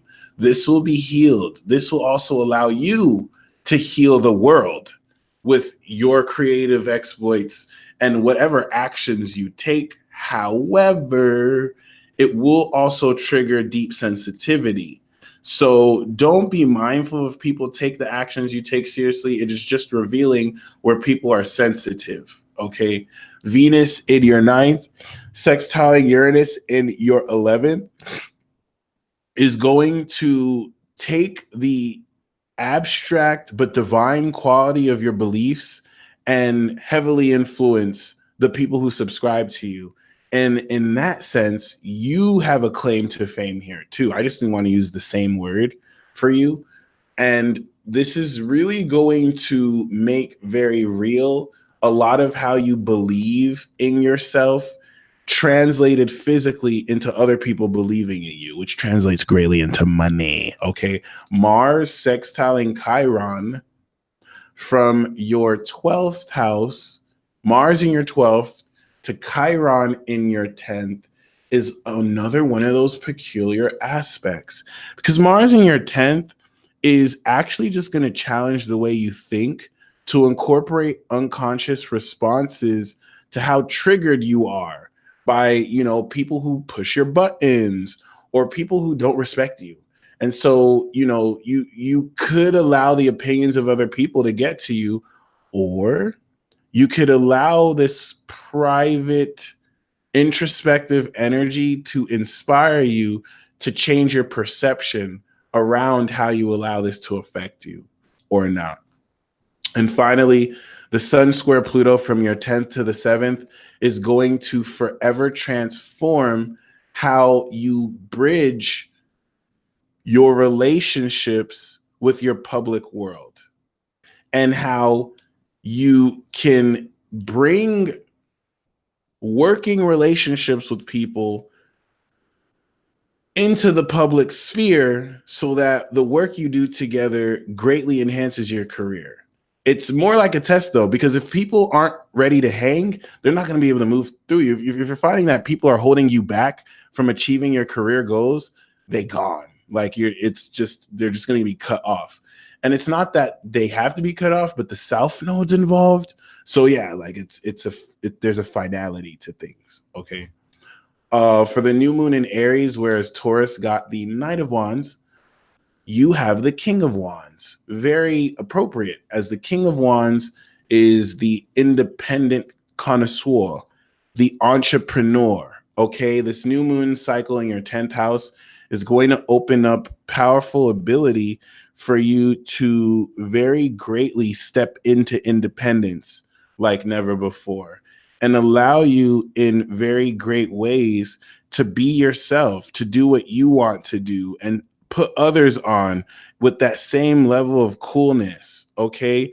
Whereas Taurus is going to receive influence from this night, you might receive influence from an entrepreneur who definitely sees potential in you and wants to guide you moving forward. And this is similar to romance, especially for you Cancer woman. The King of Swords archetype is going to come out strongly. Okay. You're going to be dealing with a very intellectual and powerful man who could be a Libra, could be an Aquarius, as this card denotes, or even a Gemini. But they don't have to be limited to those zodiac signs. And it is telling you, above all, to be objective. Do not allow your emotions to take over and rule your decision making. You must be impartial. You must make every decision objectively and logically here for maximum benefit. Okay. And for career, not surprisingly, where we have a new cycle, we have a new adventure, boundless possibility and opportunity.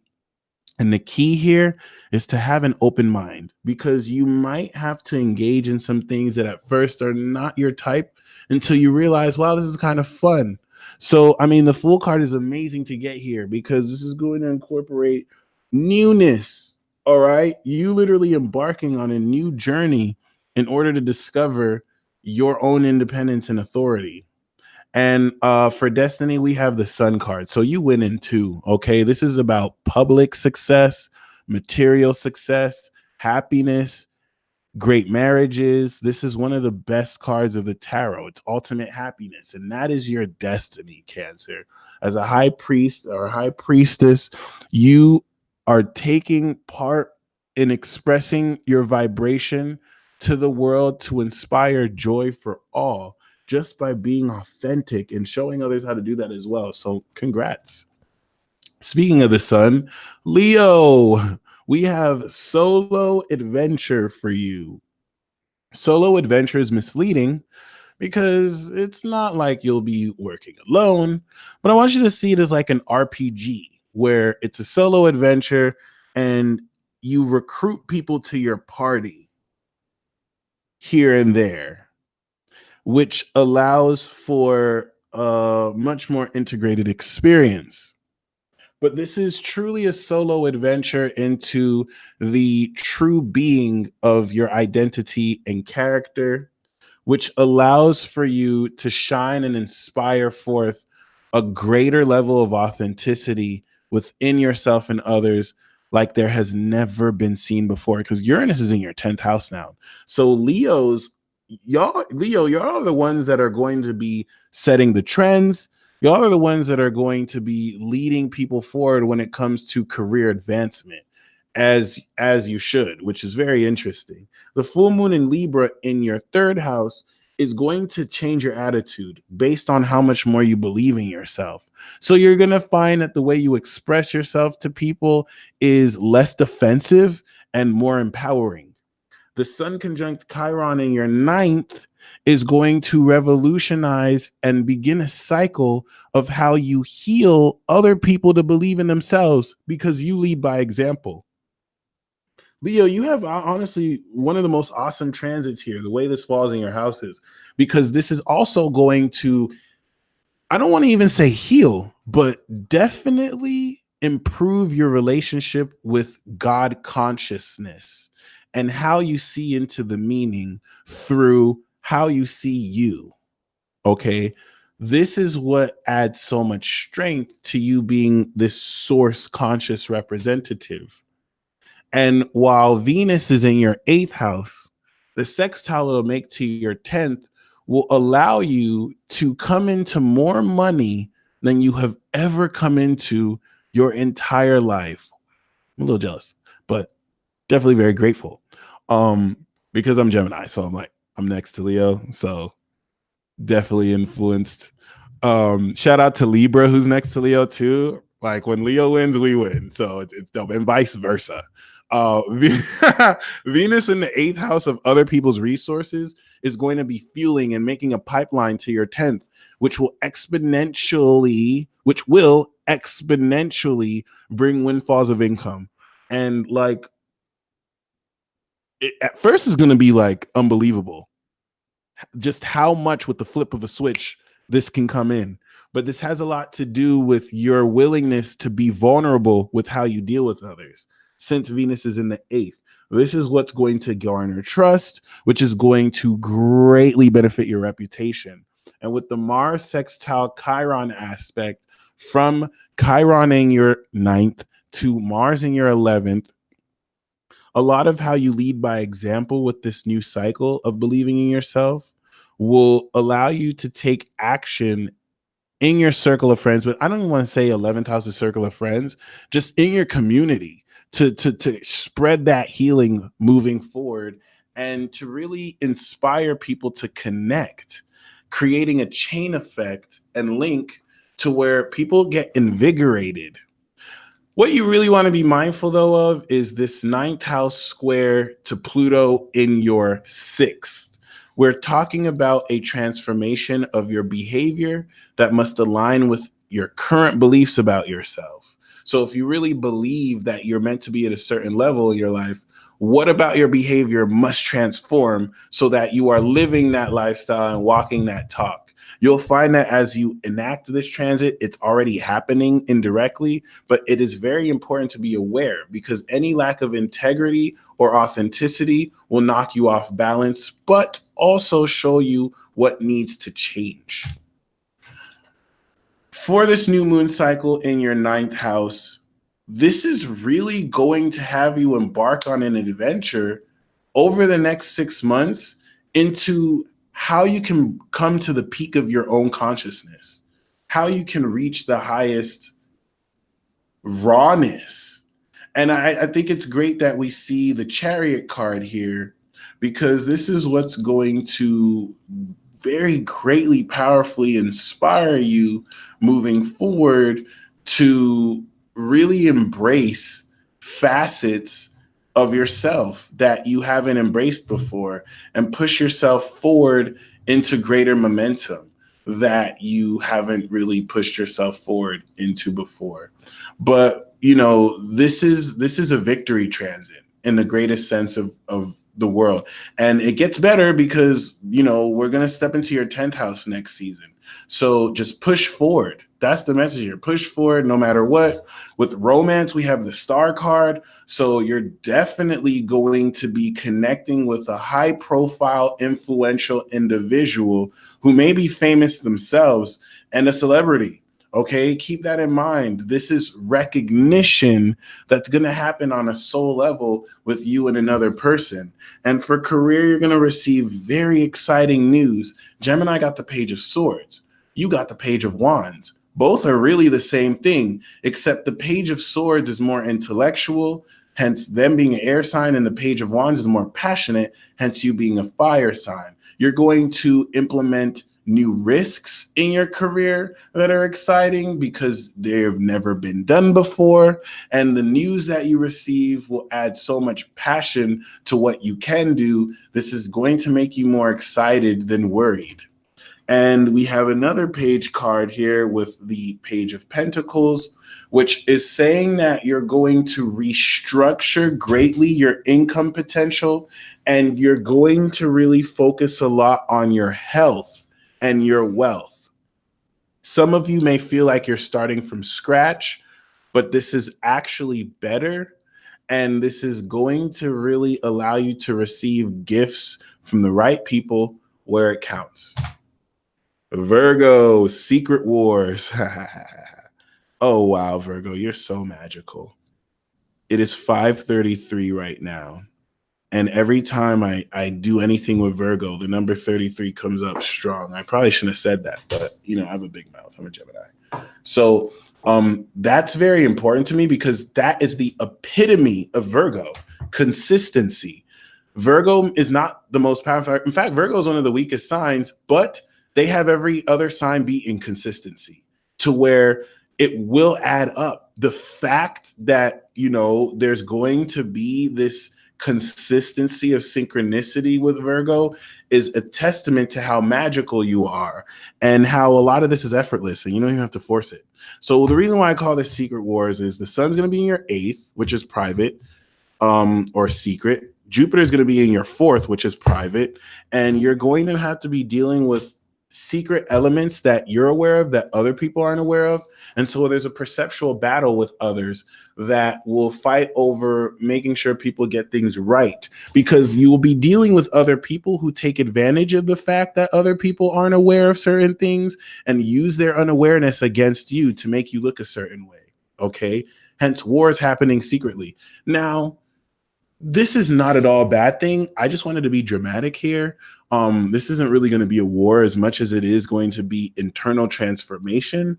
So, but the secret war is between an aspect of yourself that won't allow you to shine because of any insecurities, which you'll fully confront.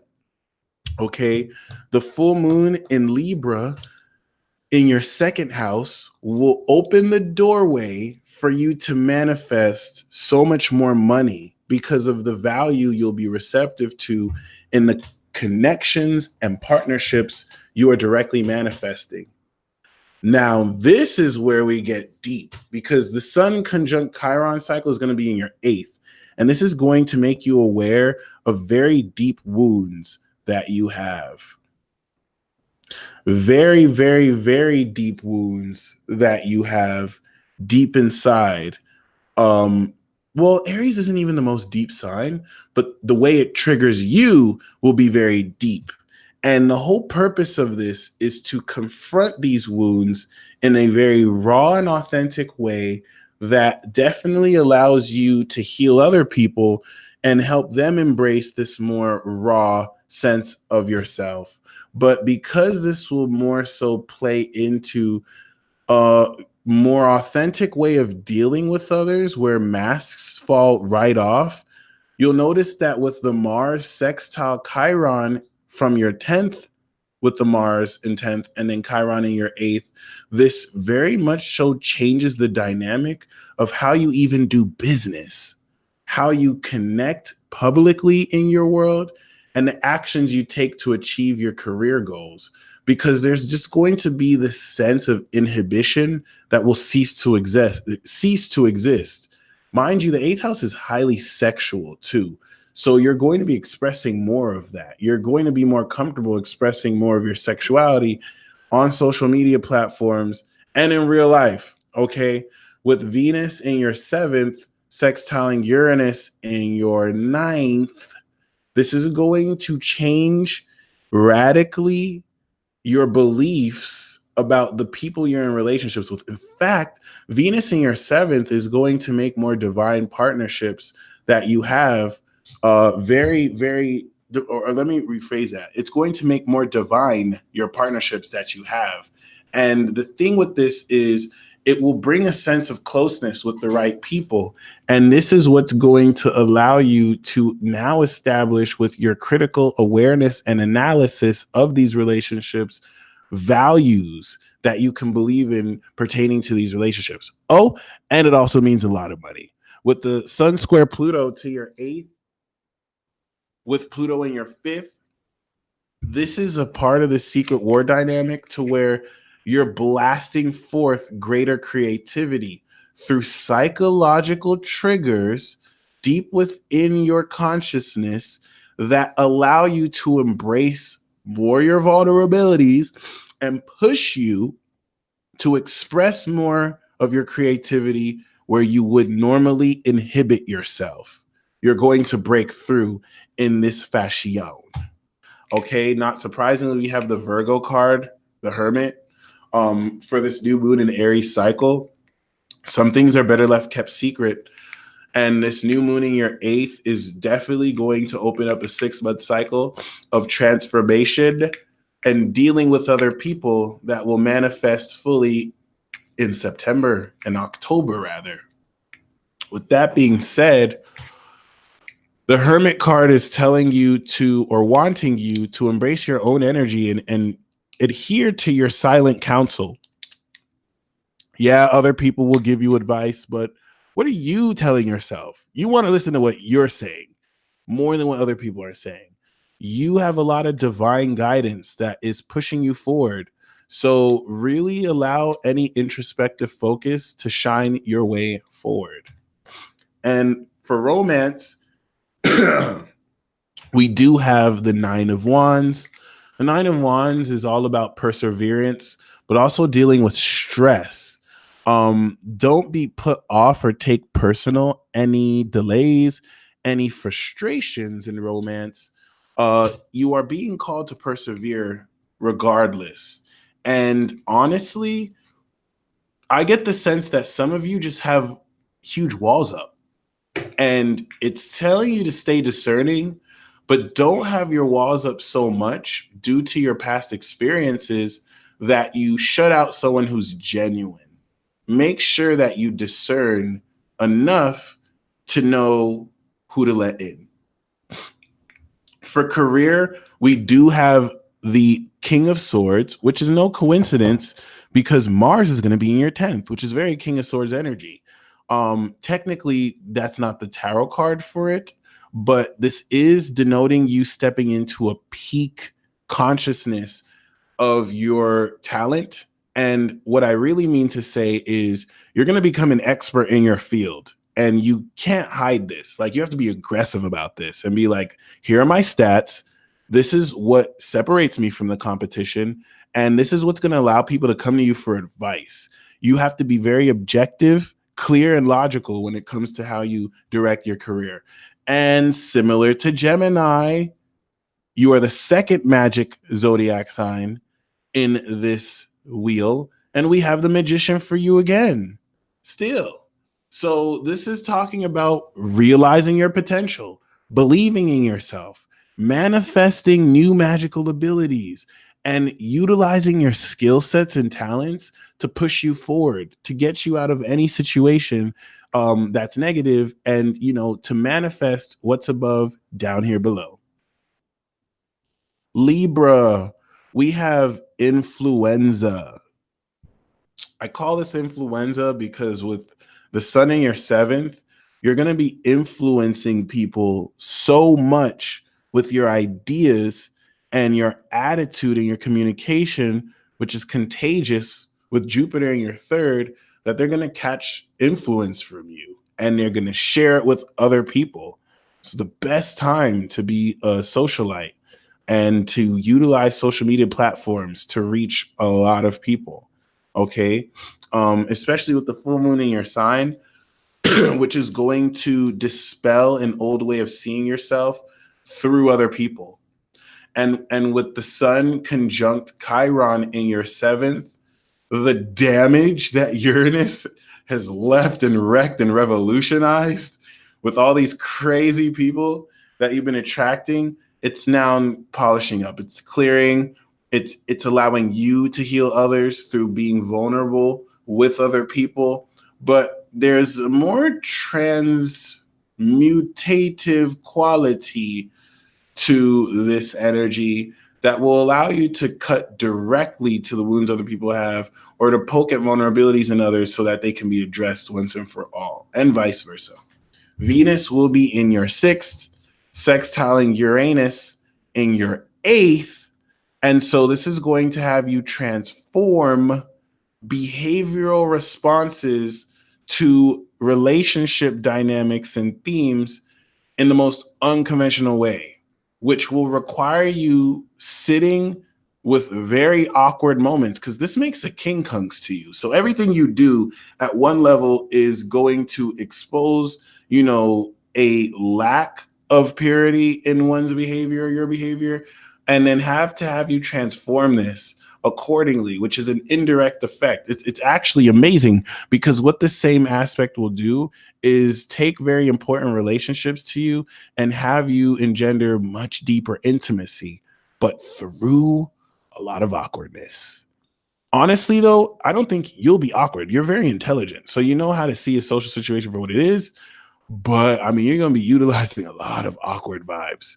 And honestly, like, the true OGs, like the people who are smart, know that awkward energy is some of the best energy, because when you know how to utilize that, you can break through people's vulnerabilities. Now, Mars, that will be in your 11th house. That's not true.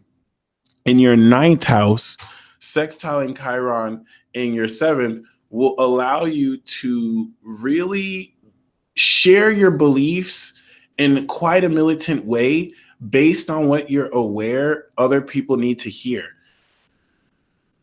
Okay, so on paper, this is actually meant to heal. This is actually meant to engender like much more closeness with people because you share your beliefs, but you're sharing your beliefs. So this is going to be a war ground. Like you're definitely going to be arguing even more with people over your philosophies. You might have a gun to people's head, figuratively, because you're fighting for a truth that you see so clearly, expressing towards others. Anyone who's kind of out of integrity there will face your wrath. Not even going to lie.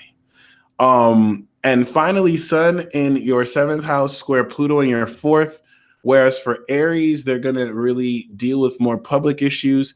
You're going to have to deal with private issues relationships directly bring up. Certain people who are going to have to come inside places that you're more vulnerable to share in an effort to balance both worlds. So if you're not comfortable with that, this is going to expose that a lot, but it's going to open the room for deeper intimacy as well. We do have surrender as a theme with the Hangman. This new moon cycle in your 7th is going to open up a 6-month cycle of relationships, but more so how you express yourself to others. And the Hangman is really suggesting you surrender. Don't try and control the process. This is not just a surrender. It's definitely going to have you see a different perspective of your influence on other people. And for romance, we have highly charged sexual energy, sex, even more sex. You're going to be expressing your sexuality. This is preferred. You don't want to hold it back at all. You definitely want to embrace it. And if you're looking for fun and frolics in a relationship, you're going to get it. You want to lead with that.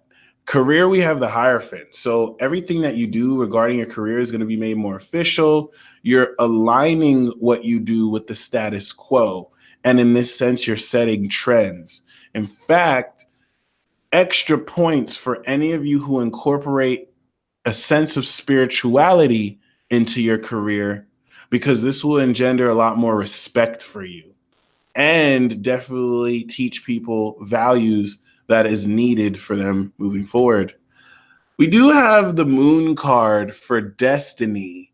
So this is definitely speaking towards a psychic evolution of your abilities that allow you to really powerfully uncover the hidden elements of your lifestyle. Things are not as they seem. So the more you can read between the lines, the better. But this is really going to have you uncover facets of your intuition and dreams that you didn't know how to make sense of, and now make sense of it quite accordingly.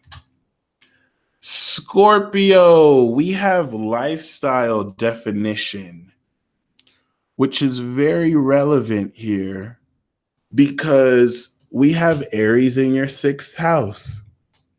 While Jupiter is blasting open the doorway to how much money you will be making this year and next.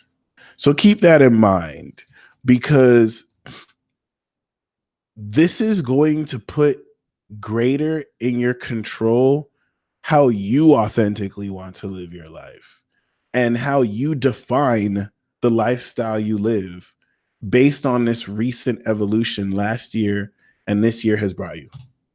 So, oh my God. Oh, yeah. So, for the full moon in Libra in your 12th house, this is going to release unconscious behaviors and habits surrounded in relation to how other people trigger you. And on top of this, open the doorway for you to implement changes in your routine. Okay. What toxic influences, especially, need to be released so that you're not distracted from what you have to do? The conjunction that Chiron will make in your sun is going to allow you to not only heal your behavior, but heal other people's behavior very powerfully. Very powerfully. One, because of the psychological awareness you have of others. So you'll be able to pinpoint facets of their character that need to be healed. But two, because this is definitely going to bring out facets of your behavior you inhibited that now you just won't give a damn about. You just walk out with your ovaries or your balls out. The sextile Mars in your eighth will make to this will greatly transform your psychological response to facets of your own creativity, to where you stuff that you usually kept hidden, you no longer really see the need to hide. And this is really going to engender greater intimacy. So keep that in mind, because a whole lot of how you deal with others will greatly shift based on how vulnerable you can be with certain elements of your behavior. And of course, with Venus in your fifth, sextiling Uranus in your seventh house, this is what is going to not only stimulate greater creativity within you, but allow you to unconventionally integrate and implement that creativity in your relationships with others. It's a great time to be in a relationship with a Scorpio, because they'll show you things that other people won't have the depth to even express.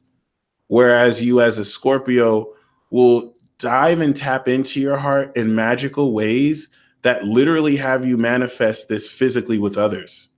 And the Sun square Pluto aspect from the Sun in your sixth and Pluto in your third will greatly transform your attitude based on the changes you are taking action on to implement greater behavioral responses to your lifestyle routine and to others. Now, this new moon cycle in your sixth is going to once again open up the ability for you to live life on your own terms. And that's not to say that you don't already do that, but based off of the last year's experience, you're going to reorganize. And this is going to open the doorways for so much more money that you can make, because you'll cut off middlemen and you'll definitely be more independent in how you directly ascertain these funds. Now, with the Eight of Cups, you're going on a spiritual quest. And that's to like walk away from old emotional investments that are done that really don't serve you. This can manifest in disappointments in love, but you need to understand that you're walking towards what you truly want. So it's really more of an internal journey that will lead you towards what you deserve. In fact, look at that. You're walking away from the cups and towards this Nine of Wands, who may, I think we got this for Virgo. So this is once again a lot to do with staying perseverant, but not allowing a sense of jadedness and closing yourself off to block you from romantic potential. The reason why you want to persevere is that you're so close to completing a cycle. We're so close to Taurus season, which is going to blast open relationships for you, that you don't necessarily want to close yourself off too soon. Use discernment where necessary. And with career, we do have the Ace of Cups. Now, this is what I love about energy with Scorpio, because you can take the cards individually, but it's telling a story. Like, you're walking away and you're meeting someone who has a cup for you, okay? And Not surprisingly, there's a new phase in your career. Some of you are going to come into deeper love for the work you do. Not like you got a dream job, but you might even come into a new hobby. You might connect with spirit through what you do, but this is all about reestablishing new love for what you do, loving it all over again. If it's not a new career opportunity that you will just adore. And similar to Virgo and Gemini, you got the Magician too. So, above all, destiny is going to remind you to believe in yourself. Cancer is your ninth house where the North Node is. So, this is going to manifest an extra dimensional supernatural quality of your magical abilities in a way that change the game and how you even interact with your world. Sagittarius, we have supernatural talent emergence, which is a bit convoluted in a lot of words, but is 100% real. Okay. Jupiter is evolving your spirit in your sign, and the sun's in your fifth of talent and creativity and children and inner children within one is a being. So, what makes this talent emerging from you supernatural is that you have already established what your talent is. Now you're just adding the extra drip and sauce based on this evolution of yourself to where now you can do more. Oh, but let me tell you, the things that you do will raise people's vibes in ways that have people wondering if you're Jesus, to where you'll respond, it's about time you realized. But with the full moon in Libra, okay, that was a joke. With the full moon in Libra in your 11th house, you'll be releasing opinions and influences from others so that you can stay truer to what you desire. Okay, you want to keep into account what other people may hope as well, but you want to make sure it's based off what you desire. And this Sun conjunct Chiron in your fifth is going to spark a cycle that encourages you to very greatly embrace more your heart's desires, but more so heal through your creative projects. Why will it be healing? You're going to be healing the nature with which people can be more authentic. They're going to be seeing you doing the wildest things and being comfortable and confident. And that's going to inspire them to be more creative themselves, especially if you have any connection to children. You'll find that they definitely help you tap into your heart way more authentically. The sextile that this will be making to Mars in your seventh house on the 3rd of April will have you directly bring this creative potential towards people and quite aggressively. You might really catch criticism from others because of how aggressive this seems. But I mean, it doesn't matter what they think because they don't really see the magic of what you're doing. And I'm not gonna lie, like that sounds pretty arrogant. Like, oh, it doesn't matter what they think, but it's the truth. Like you could actually get misled if you take too much into account other people's perception of what you're doing who aren't even involved totally in the process of what you're doing. Venus, that's going to be in your fourth, sextiling Uranus in the eighth, will take private influences within yourself and home and directly affect your lifestyle. In fact, Uranus, now that's transiting your sixth, is going to pimp your lifestyle out and allow you greater access to passive income. It's going to revolutionize your working space and lifestyle.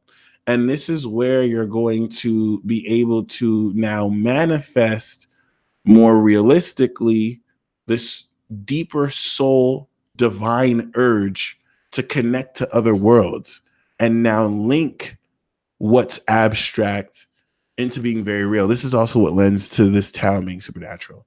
Finally, the sun that will be in your fifth, squaring Pluto in your second house, will transform your self-esteem the more you can fight against insecurity and focus solely on your talents. Because let's be honest, The more secure you are in yourself, the more you can create. So you must withstand the pressure from outside influences to try and test or critique you, and not let that stop you from transforming the sense of value, which is going to open up so much money for you. So this new moon cycle in your fifth in Aries is going to open up greater fun, greater romance. For those of you in relationships with people, it's a great idea to, do stuff you haven't done before. Go out more, have more fun. If you're single, perfect time to mingle. But the Ten of Swords is saying it's over. Like something is surely dying. Okay. Um, Sag, you have a very unique attitude. So whereas most people will see this die and be like, "Oh, damn." You might be excited. You're going to be the one that's like, "Oh, nice. You see that dawn breaking out finally. That means something new is coming." So keep that in mind. You may experience the lowest low of any situation, but I don't, for the life of me, I don't sense that this is bad. I think for a lot of you, this is going to be the end of a difficult situation forever that you can move forward freely from. Romance, we have the same card that we pulled for Virgo. No, I don't remember. But the King of Swords is urging you to, I think it was Cancer.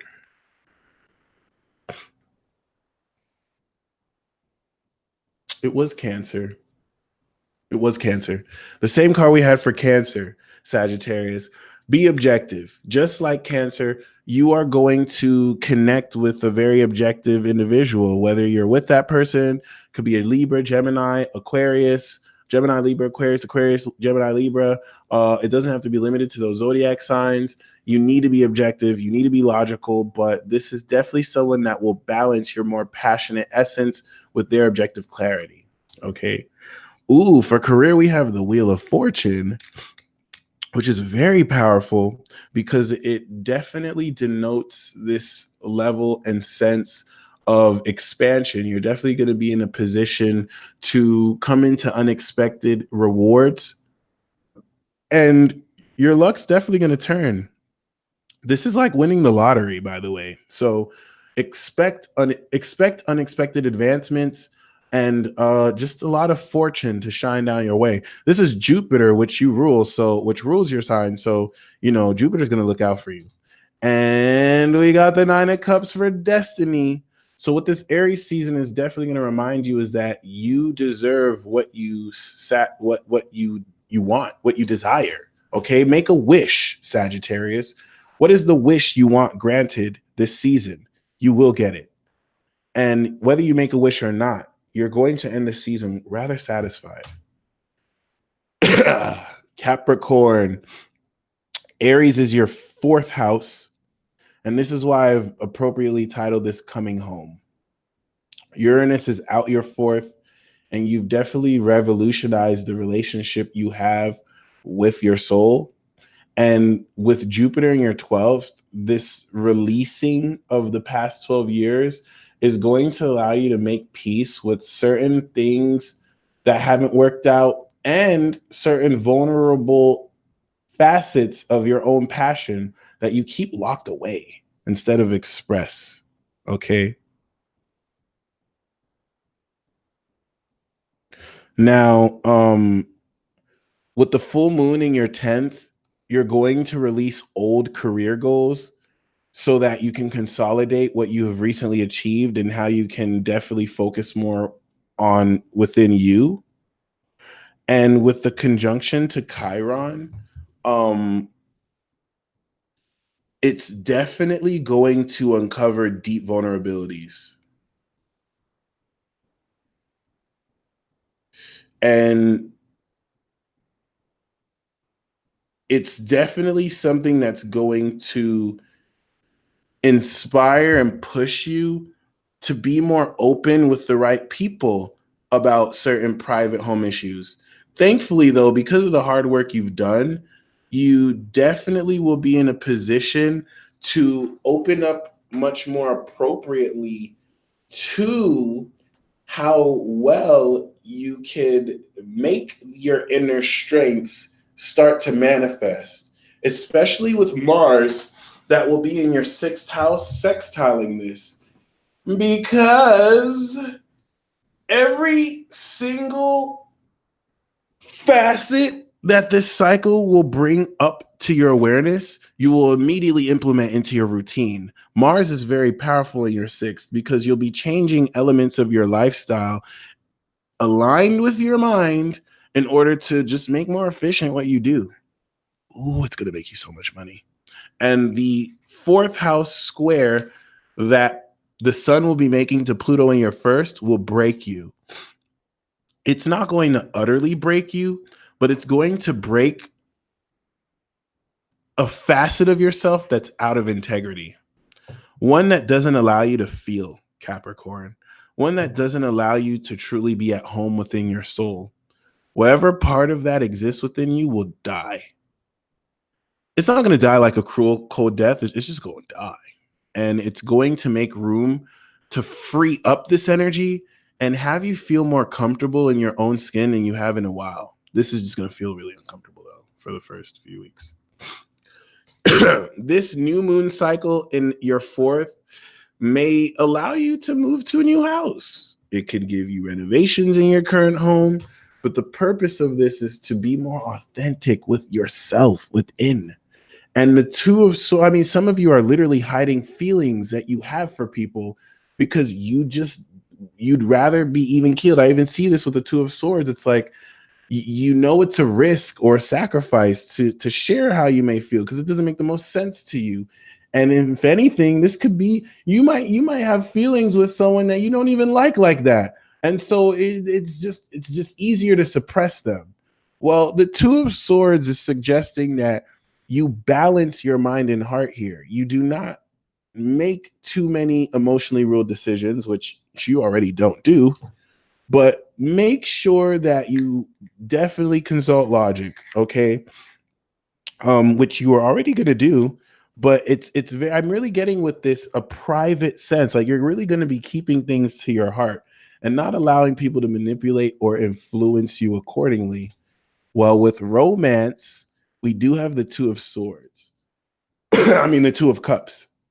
The Two of Cups is talking about connecting with a mutual lover, deepening an existing connection or a new connection with someone who will agree that your relationship with them is number one priority.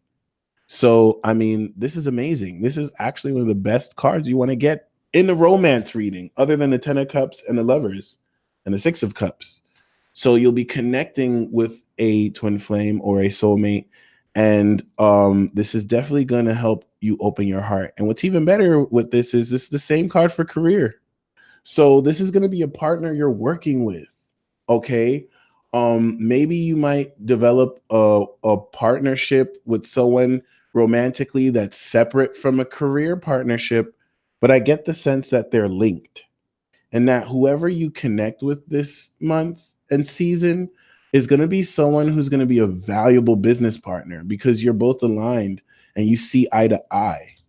And with destiny, I mean, let me tell you right off the bat, the fact that we have like 3 2 cars is totally establishing, a new relationship.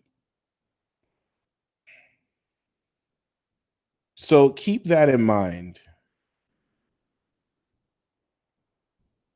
And the Two of Wands here is definitely going to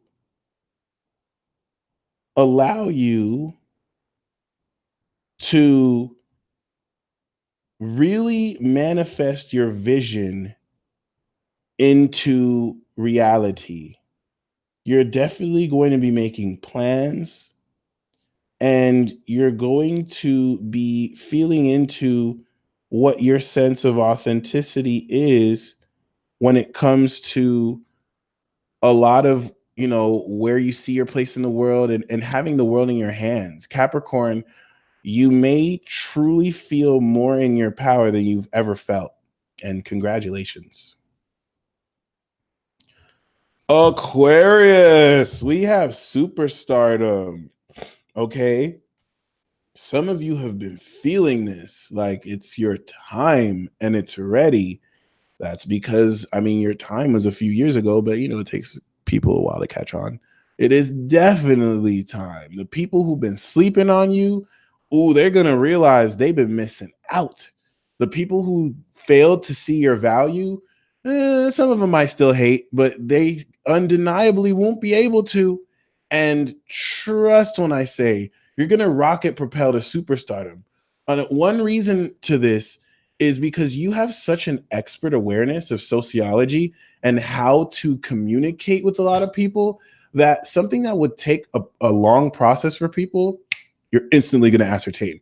And you also have Jupiter in your 11th, which is like the clout master right now. It's literally making sure like a lot of people get passionate about you and that everything you do just like elevates your status. Keep this in mind because as Aries is in your third house, this is all about developing a more raw attitude. You do this once a year, and the full moon in Libra from your ninth to your first is going to have you release outdated beliefs about people in relationships based on the new ideas that you originally come into. It's not like they were not true anymore, but as times change, people change. And this is going to inspire a much more reckless and raw way of communicating that actually grows you closer to people. Whereas technically you would think it would draw you away. But hey, looks like some people would rather you be authentic and real than just tell them what they want to hear. And that's the whole purpose with the Sun conjunct Chiron aspect, where you are having to confront, and I've noticed this with a lot of Aquarians, people don't really want you to express what you really think. They'll try and call you racist, they'll try and call you a bigot.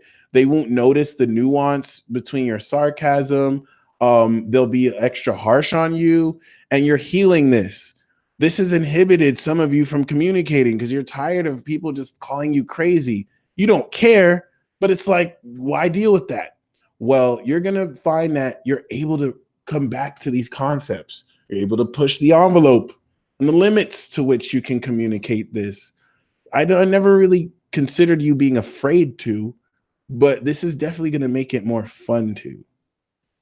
However, this will not change the fact that your words will still trigger people, and just the ideas and attitudes you have will kind of, strike people vulnerably if they're super sensitive, as it should. So just keep that in mind.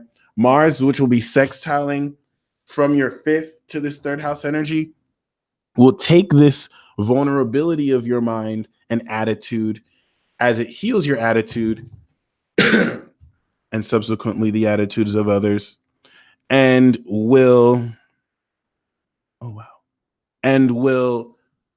greatly stimulate greater creativity within you. Oh my goodness, Mars in your fifth house is going to really exponentially add to the passion to which you invest in your creative potential and allow you to move forward much more magically. Venus, which will be leaving your sign and entering Pisces, sextiling Uranus in your fourth from your second, will greatly improve on your self-esteem. That's really the key word I want to give to you here, because you'll be manifesting so much more divinely through your imagination. This is really going to allow you at a much greater level to really instill deeper unconventional values based on how much more confident you feel and how much more money you allow to trickle into your bank account. Okay. How much? A lot. The sun in your third squaring Pluto in your 12th is going to denote this unconscious sense of inhibition that you want to break through fully. Okay. And this can manifest in some people sending you empty threats, giving you this like indirect sense that, oh, something bad is going to happen if you communicate that. Communicate it anyway and be like, what you gonna do? And I mean, this is going to empower you in ways that will lead to a great breakthrough. So, oh, do you see that? The sun. This is going to be an amazing cycle. Some of you are going to step into very great and powerful success in your life. Okay. It's going to be ridiculous. It's definitely going to allow you to be more free and happy being yourself and allowing yourself the ability to see into what you do, especially when it comes to people who don't even give you the opportunity to see how what you're saying is right. Like some people can be so closed off to you and what you do that they'll immediately just feel like, oh, you're not making sense or you don't know what you're talking about, when the opposite is true. And you're really going to have so much courage expressing unpopular ideas and opinions that will work because it's just raw. It's all, you're not trying to convince or influence anyone. You're not trying to manipulate anyone. You're just wanting to be authentic. Like, this is how you think, whether it's right or wrong. Okay. So keep that in mind. Especially with romance, we have the Hermit card, which is talking about a toned down romantic connection. Some of you might be connecting in secret with certain people. Some of you might be connecting with just yourself and your hand. Wink, wink. I'm just joking. It's definitely speaking of going within. This is cliche, but having a romantic relationship with yourself, it's just, most of you will be in relationships. So I don't want you to think that just because it's the Hermit, you're going to be alone. I really get the sense that you might just keep private any romantic connections you have with people instead of more so make them public. It's definitely going to have you reevaluate how you personally feel about where you're taking your romantic life. I know you see that career though. That's self-explanatory. That's self-explanatory. You're going to be stepping into independent success and luxury that's even greater than what you're used to. And this has a lot to do with hard work paying off. So, I mean, splurge, my friend. Splurge. Like really, really reward yourself. Really, really upgrade everything you have. You're going to be swimming in dough, swimming in money. Okay, laughing to the bank. I literally pulled the same card for destiny. Like, you're destined to just spend a lot of money and have so much you're bored. You're like, oh, my life is so depressing. I'm only famous. I have friends and a lot of money. I don't know what to do with my life. My wallet is so fat. I'm being totally sarcastic, but like that's the energy. Trust me, like it's well deserved, Aquarius. And even if this doesn't manifest in money, it's that swagger you carry too, where you feel that valuable. Oh, but you go out and manifest that money though. And finally, Pisces. Congratulations. Welcome to the beginning of the establishment of your new legacy. There's nothing new under the sun, but you're going to be implementing new value that's going to have the world look at you in such a new way, such a different way, a way that really has them embrace facets of your magic and creativity and even turn some haters into believers. Okay. The full moon in Libra in your eighth is going to have you release toxic influences that psychologically manipulate you because they take advantage of your kindness. And you're going to be cutting cords so that you can focus more on your value and what you know you're worth. It's also going to have you deal with others in genius ways so that you get to the bag. And the Sun conjunct Chiron in your second is a cycle of healing your self-esteem, of healing your sense of confidence in yourself. I don't want to say that this was beat up because I think Uranus definitely helped you gain more, but this is going to smoothen out that process where Uranus made it very erratic. And you're definitely going to find that this allows you to make money in more authentic ways without having to engage in, stuff that's just not true to you. Mars will be sextiling this from your fourth, Mars in your fourth, and this is going to have you really explore deep vulnerabilities with your inner dialogue and how you think, and to change ways you think, and to share some private thoughts with people based on how you're growing more confident in yourself that you probably would have kept within. Now, Venus, that's going to be in your sign, making you super beautiful and attracting all sorts of attention to you, will be sextiling Uranus in your third, and definitely revolutionizing the way you communicate, especially beautifully. Great time to write, great time to put out creative singles or projects, and to show people how unique you are. Because not only will you have that Venusian beauty, but your attitude will upload this unconventional sense of genius that will put so much money in your pockets. And of course, we will also have Sun square Pluto, squaring from your 11th house to your second house, which will definitely transform the quality of friends around you because you upgrade your self-esteem. The more valuable you feel, the more confident you're going to be around them. And you are more influential around your friends than you know. And they're going to pick up on this. More things that I want to bring up is Jupiter's in your 10th, Pisces. So this is your glow up year. Aries is going to initialize the production you're going to do that will get you attention immediately and put a lot of money in your pockets. And this is where this cycle in your second house will not only add to your self-esteem with your aggression and willingness to just like fight the opinions of others who feel like they know what you're doing, but wouldn't be able to know you even if they tried. And also give you great exciting news with this Page of Wands. You want to be excited. You want to really take risks, do things you're not used to.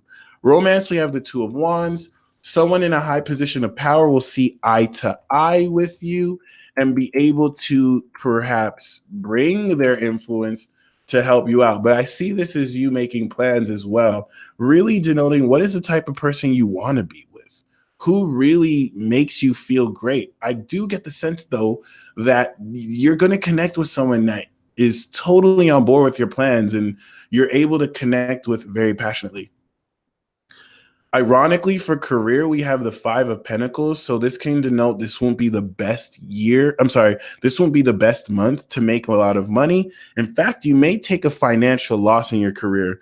But what I get the sense is this is more emotional. You're going to be heavily challenged when it comes to how valuable you feel. So keep that in mind in case you take a loss. How do you feel about your self-esteem? Because that will directly affect the money you are not making or making. And for destiny, we have that you're moving towards a positive future. There are positive revolutions coming this season. You're going to be communicating with the right people as necessary. And this is definitely going to allow you at a much more authentic level to embrace your star power and to connect with people long distance, but more so to problem solve, especially if you're distancing yourself from psychological issues. You're going to be catching more W's and things will be a lot more peaceful. Woo! That's the webinar, folks. I am now opening up for Q&A. Thank you guys so much for staying tuned. Not really off put by the numbers we have. I know by the time we come back around, there'll be so much more people. And it's not really about the quantity, but the quality. So once again, very grateful. Once again, too, I will be opening up questions. So if any of you have questions, you may feel free to ask. I do ask if you shoot me a Patreon message or if you can shoot me an email, please let me know what you thought of this webinar, if it was informative for you, if it helped. I ask that you wait 2 weeks, a week to 2 weeks, so that way the predictions I've made will come through and you can let me know if they're accurate. You can let me know, hey, nothing you said came true, or you can say, hey, this was super accurate. Let me know. I'm totally interested and I will wait for questions. If you don't have any question now, You can totally ask me questions later, by the way. So you're in no rush. You are entitled to a question. You can email it to me. I prefer you send it through Patreon, which is how you're able to view this video. So yeah, thank you so much again for coming in, for ordering this, or for rather for pledging. And yeah, you guys stay blessed as always.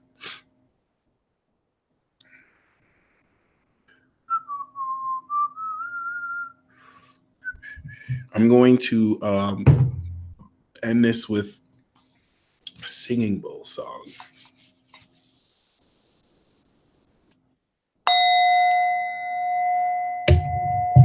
Yeah, baby.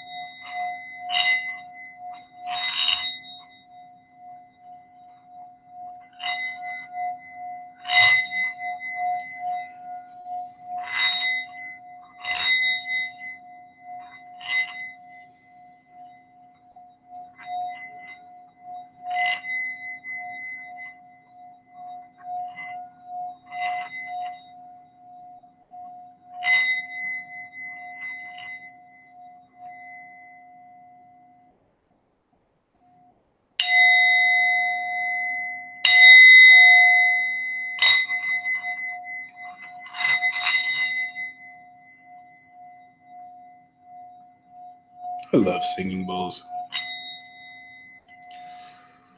Woo! All right. So I take it there are no questions right now. So I'm going to end this broadcast right here.